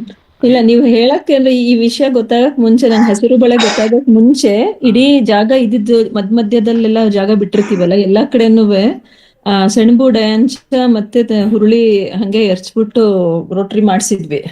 ಸೊ ಅದಾದ್ಮೇಲೆ ನನ್ಗೆ ಇವಾಗ ಗೊತ್ತಾಗಿರೋದು. ಸೊ ಈಗ ಅದನ್ನ ನೆಕ್ಸ್ಟ್ ಅದನ್ನ ಇಂಡಿವಿಜುವಲ್ ಪ್ಲಾಂಟ್ ರೌಂಡ್ ಮಾಡಕ್ಕೆ ಪ್ಲಾನ್ ಇದೆ ಸರ್. ಬೇಗ ಬರುತ್ತೆ ಮೇಡಮ್, ಒಂದು 2-3 ವೀಕ್ಸ್ ಅಲ್ಲೇ ಬಂದ್ಬಿಡುತ್ತೆ ಸೆಣಬು ಡಯಾಂಚ. ಗೊಬ್ಬರದ ಗಿಡಕ್ಕೆ ಗೊಬ್ಬರವೇ ಅಂತ ಪ್ರಶ್ನೆ ಮಾಡ್ಕೋಬಿಡಿ. ನೀವು ಹಸಿರು ಬಳೆ ಬೀಜಗಳು ಬಿತ್ತೀವಲ್ಲ, 10 ಗ್ರಾಮ್ ಸೆಣಬು ಡಯಾಂಚ ಹುರುಳಿ, ಅದಕ್ಕೆ 1 ಲೀಟರ್ ಹಿಂಡಿ ದ್ರಾವಣ ಕೊಟ್ಬಿಡ್ರಿ. ಹಿಂಡಿ ದ್ರಾವಣ ಕೊಟ್ಬಿಟ್ರೆ ಆ ಸೆಣಬು ಡಯಾಂಚ 3 ವಾರದಲ್ಲಿ 2 ಅಡಿ ಬೆಳೆದ್ಬಿಡುತ್ತೆ. ನಿಮಗೆ ಸ್ಥಳೀಯವಾಗಿ ನಿಮ್ಮ ಬೆಳೆ ಸಸ್ಯದ ಬುಡದಲ್ಲೇ ಮುಚ್ಚಿಗೆ ದ್ರವ್ಯ ಸೃಷ್ಟಿ ಆಗುತ್ತೆ. ಓಕೆ. ಸರ್, ಇನ್ನೊಂದು ನೀವ್ ಹೇಳ್ತಿದ್ರಲ್ಲ August 15 ತನಕ ವೇಟ್ ಮಾಡ್ಬೋದು ಅಂತ, ಅದರ ಅಡಿಕೆ ಅಥವಾ ಏನಾದ್ರು ಗಿಡಗಳು ಹಾಕ್ಬೇಕು ಅಂತಿದ್ರೆ. ಸೊ ಅಡಿಕೆ ಬಾಳೆ ಪ್ಲಾನಿಂಗ್ ಅಲ್ಲಿ ಇತ್ತು, ತಂದು ಇಟ್ಕೊಂಡಿದೀವಿ. ಅದನ್ನೇನ ದೊಡ್ಡ ಪಾಕೆಟ್ಗೆ ಚೇಂಜ್ ಮಾಡಿ ಇಟ್ಕೋಬೇಕಾ ಅಥವಾ ಹಂಗೆ ವೇಟ್ ಮಾಡ್ಬೋದಾ? ಅದನ್ನ ದ್ರಾವಣ ಕೊಡಿ, ಸೂಕ್ಷ್ಮ ಜೀವಿಗಳ ದ್ರಾವಣ ಕೊಡಿ, ಅದಕ್ಕೆ ಅಲ್ಲೇ ಪ್ಯಾಕೆಟ್ ಅಲ್ಲೇ ಪ್ಯಾಕೆಟ್ಗೆ ಹಾಕ್ಬಿಡಿ. ವೆಲ್ಕಮ್ ಡ್ರಿಂಕ್ಸ್ ಅಂತ 50 ml, 1/2 tea cup by two tea 50 ml ಅಷ್ಟು ಆಕ್ಟಿವೇಟೆಡ್ EM ಅಥವಾ ಎನಿ ಮೈಕ್ರೋಬ್ಸು ಅದನ್ನು ಪ್ರತಿ ನರ್ಸರಿ ಕವರ್ಗೆ ಹಾಕ್ಬಿಡ್ರಿ. ಅವ್ರು ನಾನು ಆಲ್ರೆಡಿ ಹೇಳ್ದಂಗೆ ಅದನ್ನು ಯೂರಿಯಾಕ್ ಬಳಸಿರ್ತಾರೋ ಏನು ಬಳಸಿರ್ತಾರೋ ಪರಮಾತ್ಮಂಗೆ ಗೊತ್ತು. ಸೊ ನಿಮ್ಮ ಮನೆಗೆ ಬಂದ ತಕ್ಷಣ, ತೋಟದೊಳಗಡೆ ಬಂದ ತಕ್ಷಣ ಅದಕ್ಕೆ EM ದ್ರಾವಣದಲ್ಲಿ ಉಪಚಾರ ಮಾಡಿ ಬೇರುಗಳಿಗೆ, ಅದನ್ನು ನೆರಳಲ್ಲಿ ಇಡಿ. ಆಮೇಲೆ ಸಾಧ್ಯವಾದರೆ ಹಿಂಡಿ ದ್ರಾವಣನೂ ಕೊಡಿ, ಅದು ಬೆಳಕತ್ತಾ ಇರುತ್ತೆ, ಏನು ತೊಂದರೆ ಇಲ್ಲ. ಆಗಸ್ಟ್ 15 ಏನಕ್ಕೆ ಅಂದರೆ ಈ ಮುಂದಿನ ಮಳೆಗಳಲ್ಲಿ ಪುನರ್ವಸು, ಪುಷ್ಯ, ಆಶ್ಲೇಷ, ಈ 3 ಮಳೆಗಳಲ್ಲಿ ಪುನರ್ವಸು ಮುಗೀತು, ಪುಷ್ಯ, ಆಶ್ಲೇಷ, ಇದು 2 ಮಳೆ ಏನಾದ್ರು ಬರ್ಬೋದೇ ಅನ್ನೋದು ಒಂದು ಆಶಾಭಾವನೆ. ಮಳೆ ಬಂದಾಗ ಒಂದು ಮೈಕ್ರೋ ಕ್ಲೈಮೇಟ್ ಕ್ರಿಯೇಟ್ ಆಗುತ್ತಲ್ಲ, ತಂಪಾದ ವಾತಾವರಣ, ಮಣ್ಣು ತಂಪಾಗ್ಬಿಡುತ್ತೆ. ಆ ಸಮಯದಲ್ಲಿ ನಾಟಿ ಮಾಡೋದು ಒಳ್ಳೇದು, ಈಗ ಬೇಸಿಗೆಗಿಂತ ಅಂತ. ಅದೇ ಇವಾಗ ತುಂಬಾ ಚಿಕ್ಕ ಪ್ಯಾಕೆಟ್ ಅಲ್ಲಿ ಇದೆ, ಸೊ ಅದನ್ನೇನಾದ್ರು ಚೇಂಜ್ ಮಾಡಿ ಏನು ಆಗ್ಲಿಕ್ಕಿಲ್ಲ ಅನ್ಸುತ್ತೆ. ಮತ್ತೆ ನಿಮ್ಗೆ ಅದು ಅಲ್ಲ ಮಾಡಿದ್ರೆ ಒಳ್ಳೇದು. ಮತ್ತೆ ಲೇಬರ್, ಮತ್ತೆ ಇನ್ವಾಲ್ವ್ಮೆಂಟ್, ಮತ್ತೆ ಪ್ಲಾಸ್ಟಿಕ್ ಕವರ್ಗಳು. ಅದೇ ಅದೊಂದಿದೆ, ಪ್ಲಾಸ್ಟಿಕ್ ಕವರ್ದೇ ಒಂದು ಬೃಹದಾಕಾರ ಸಮಸ್ಯೆ. ಹಾಗಾಗಿ ನೋಡೋಣ ಮೇಡಮ್, ಇರುತ್ತೆ, ತೊಂದರೆ ಇಲ್ಲ. ಅಡಿಕೆ ಮರದ ಬೇರುಗಳು ಅಷ್ಟು ಬೇಗ ಬೆಳೆದಿರಲ್ಲ. ಹಾಗಾಗಿ ನೀವು ಒಂದೊಂದು 2 weeks ನೋಡಿ. ಮತ್ತೆ ಮಳೆ ವಾತಾವರಣ ಸೃಷ್ಟಿ ಆದ್ಮೇಲೆ, ವಿಪರೀತ ಮಳೆ ಬರದೇ ಇದ್ರೂ ಮೋಡದ ವಾತಾವರಣ ಇದ್ರೂ ಪೂರಕವಾದ ವಾತಾವರಣ ಇದೆ ಅಂತ ಅನ್ಕೋಬಹುದು. ಇನ್ನೊಂದ್ 2 ವಿಷಯ ಆಯ್ತು ಸರ್. ಇದು ಇವಾಗ ನೀವು ಟ್ರೆಂಚ್ ಅಥವಾ ಇದು ಹೇಳಿದ್ರಲ್ಲ, ಅನಾವಶ್ಯಕವಾಗಿ ಬೇಡ ಅಂತಿದ್ರಲ್ಲ. ಸೊ ಎಲ್ಲಿ ಅವಶ್ಯಕತೆ ಬರುತ್ತೆ, ಯಾವ ಟೈಮಲ್ಲಿ ಎಲ್ಲಿ ಬಂಡ್ ಕ್ರಿಯೇಟ್ ಮಾಡ್ಕೋಬೇಕಂತ ದಿಬ್ಬದ ತರ ಏನಾರು ಅಂತ. ಇಳಿಜಾರಿಗೆ ಅಡ್ಡಲಾಗಿ ಬದುಗಳನ್ನು ನಿರ್ಮಿಸ್ಕೋಬೇಕು. ಎರಡು ಬದುಗಳ ನಡುವಿನ ಅಂತರ ನಿಮ್ಮ ಆಂಗಲ್ ಆಫ್ ಸ್ಲೋಪ್ ಅಂತೀವಿ. ಅಂದ್ರೆ ಇಳಿಜಾರು ಎಷ್ಟು ಕಡಿದಾಗಿರುತ್ತೋ ಅದ್ರ ಮೇಲೆ ನೀವು 2 ಬದುಗಳ ನಡುವಿನ ಅಂತರ ಮಾಡ್ಕೋಬೇಕು. ಆಮೇಲೆ ಎಲ್ ಶೇಪ್ಡ್ ಬೈಪಾಸ್ ಟ್ರೆಂಚಸ್ ಅಂತೀವಿ, ಅದನ್ನು ನೀವು ಮಾಡಬೇಕು. ನೀವು ಸಾಧ್ಯವಾದರೆ ಶುಕ್ರವಾರ ಸಂಜೆ ಇದೇ ಕೆಲಸ, ಮುಂದಿನ ಶುಕ್ರವಾರ MS ಫಾರ್ಮಲ್ಲಿ ವೈಟ್ ಬೋರ್ಡಲ್ಲಿ ಇದೇ ಕೆಲಸ ಮಾಡೋಣ. ಎಲ್ಲ ಸನ್ನಿವೇಶಗಳನ್ನು ಸೃಷ್ಟಿ ಮಾಡೋಣ. ಯಾವ್ದು ಮಾಡಬೇಕು, ಯಾಕೆ ಮಾಡಬೇಕು, ಎಷ್ಟು ಆಳಕ್ಕೆ ಮಾಡಬೇಕು, ಎಷ್ಟು ಅಗಲಕ್ಕೆ ಮಾಡಬೇಕು, ಆಮೇಲೆ ಅದನ್ನು ಹೇಗೆ ಒಂದು ಕಡೆಗೆಲ್ಲ ಕನ್ಸಲ್ಟೇಟ್ ಮಾಡ್ಕೋಬೇಕು. ಎಲ್ಲವನ್ನು ನಾವು ಕೇಸ್ ಸ್ಟಡಿಗಳು ತಗೊಂಡೇ ಮಾತಾಡೋಣ ಮೇಡಮ್. ಸಾಧ್ಯವಾದರೆ ದಯವಿಟ್ಟು ಬನ್ನಿ ಅವತ್ತು ಶುಕ್ರವಾರ. ವೈಟ್ ಬೋರ್ಡಲ್ಲೇ ಎಲ್ಲ ಮಾತಾಡ್ತಾ ಹೋಗೋಣ. ನಿರ್ದಿಷ್ಟವಾಗಿ ನಿಮಗೆ ವಿನ್ಯಾಸ ಬೇಕು ಅಂದರೆ ನನಗೊಂದು ವೈಟ್ ಪೇಪರ್ನಲ್ಲಿ ಉತ್ತರ ದಕ್ಷಿಣ ದಿಕ್ಕು ತೋರಿಸ್ಬಿಟ್ಟು ಎಲ್ಲಿ ಎಷ್ಟು ಅಗಲ ಮತ್ತೆ ಉದ್ದ ತೋಟದ್ದು ತೋರಿಸಿ, you indicate the slope also. ನೀವು ಸ್ಲೋಪ್ನ ಇಂಡಿಕೇಟ್ ಮಾಡಿ, ಆಂಗಲ್ ಆಫ್ ಸ್ಲೋಪ್ನ ಇಂಡಿಕೇಟ್ ಮಾಡಿ, ನಾವು ಬೇಕಾದ್ರೆ ಅದನ್ನ ಇದರಲ್ಲಿ ಡಿಸ್ಕಸ್ ಮಾಡಬಹುದು ವಾಟ್ಸ್ಆಪ್ ಅಲ್ಲಿ. ಅದು ಪಕ್ಕದ ತೋಟದವರು ನಮ್ದು ಒಂದ್ ನೆಕ್ಸ್ಟ್ ತೋಟದವ್ರಿಗೆ ನಮ್ ನೀರ್ ಹರಿದೋಗುತ್ತೆ, ಅವ್ರ ರೇಷ್ಮೆನೂ ಹಾಕೊಂಡಿದ್ದಾರೆ, ಸೊ ನಿಮ್ ನೀರೆಲ್ಲ ಬಂದ್ಬಿಡುತ್ತೆ ಅಂತಾನು ಕಂಪ್ಲೇಂಟ್ ಮಾಡ್ತಿದ್ರು ಲಾಸ್ಟ್ ಟೈಮ್ ಮಳೆಗೆ. ನಮಗ್ ಬೇಡ, ಅವ್ರಿಗೆ ಹೋಗೋದು ಬೇಡ ಅನ್ನೋದೇ ಇದೆ ನಮ್ದು ಪ್ಲಾನ್, ನಮ್ದ್ರಲ್ಲೇ ಉಳಿಸ್ಕೊಳ್ಳೋಣ ಅಂತ ನೀರು ಮಾಡೋಣ. ಅದಕ್ಕೆ ಸೋಕಿಂಗ್ ಪಿಟ್ ಅಂತ ಇಂಗು ಗುಂಡಿಗಳು ಅಂತ ಸೋಕಿಂಗ್ ಪಿಟ್ಸ್ಗಳು ಮಾಡ್ಕೋಬೇಕು. ಇಂಗು ಗುಂಡಿಗಳನ್ನ ಮಾಡ್ಕೊಂಡು ಬಿದ್ದ ಮಳೆ ನೀರನ್ನ 80% ಅಲ್ಲೇ ಇಂಗಿಸ್ಬೇಕು. ಅದಕ್ಕೆ ಕೆಲವು ರಚನೆಗಳಿದೆ. ಡಾಕ್ಟರ್ ಅಯ್ಯಪ್ಪ ಮಸಗಿ ಅವರು ನಮ್ಮ ಜೊತೆ ಇಲ್ಲ, ಅವರು ಸಾಕಷ್ಟು ಪ್ರಯೋಗಗಳನ್ನ ಇದ್ರ ಬಗ್ಗೆ ಮಾಡಿದ್ದಾರೆ.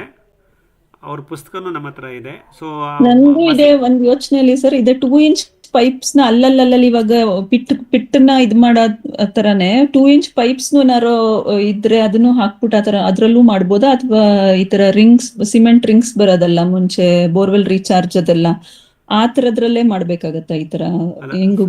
ಹಲವಾರು ಮಾರ್ಗಗಳಿದೆ. There is no specific task. ಇವತ್ತು ಸಮಯ ಉಳಿಸ್ಕೊಳ್ಳೋಣ, ಇನ್ನೇನು ಪ್ರಶ್ನೆಗಳು ಬರ್ಬೋದೇನೋ ಮೇಡಮ್. ಇದನ್ನ ಬೇಕಾದ್ರೆ ಮುಂದಿನ ಬುಧವಾರ ಮಾತಾಡೋಣ ಡೀಟೇಲ್ ಆಗಿ. ನೀವು ಶುಕ್ರವಾರ ವರ್ಕ್ಶಾಪ್ ಅಲ್ಲೂ ಮಾತಾಡೋಣ. ಅಲ್ಲಿ ಸಾಧ್ಯ ಆಗದಿದ್ರೆ ಒಂದು ಬುಧವಾರ ಇದೇ ಸಬ್ಜೆಕ್ಟ್ ತಗೊಳ್ಳೋಣ. ಲ್ಯಾಂಡ್ಸ್ಕೇಪಿಂಗ್ ಬಗ್ಗೆ ತುಂಬಾ ವಿಷಯಗಳಿದೆ. Okay sir, definitely. Thank you so much. ಕೇಳಿಯಪ್ಪ, ಸಮಯ ಸ್ವಲ್ಪ ಇದೆ, ಕೇಳಿ. ಇನ್ಯಾವುದೋ ಪ್ರಶ್ನೆಗಳಿದ್ರೆ ಕೇಳಿ.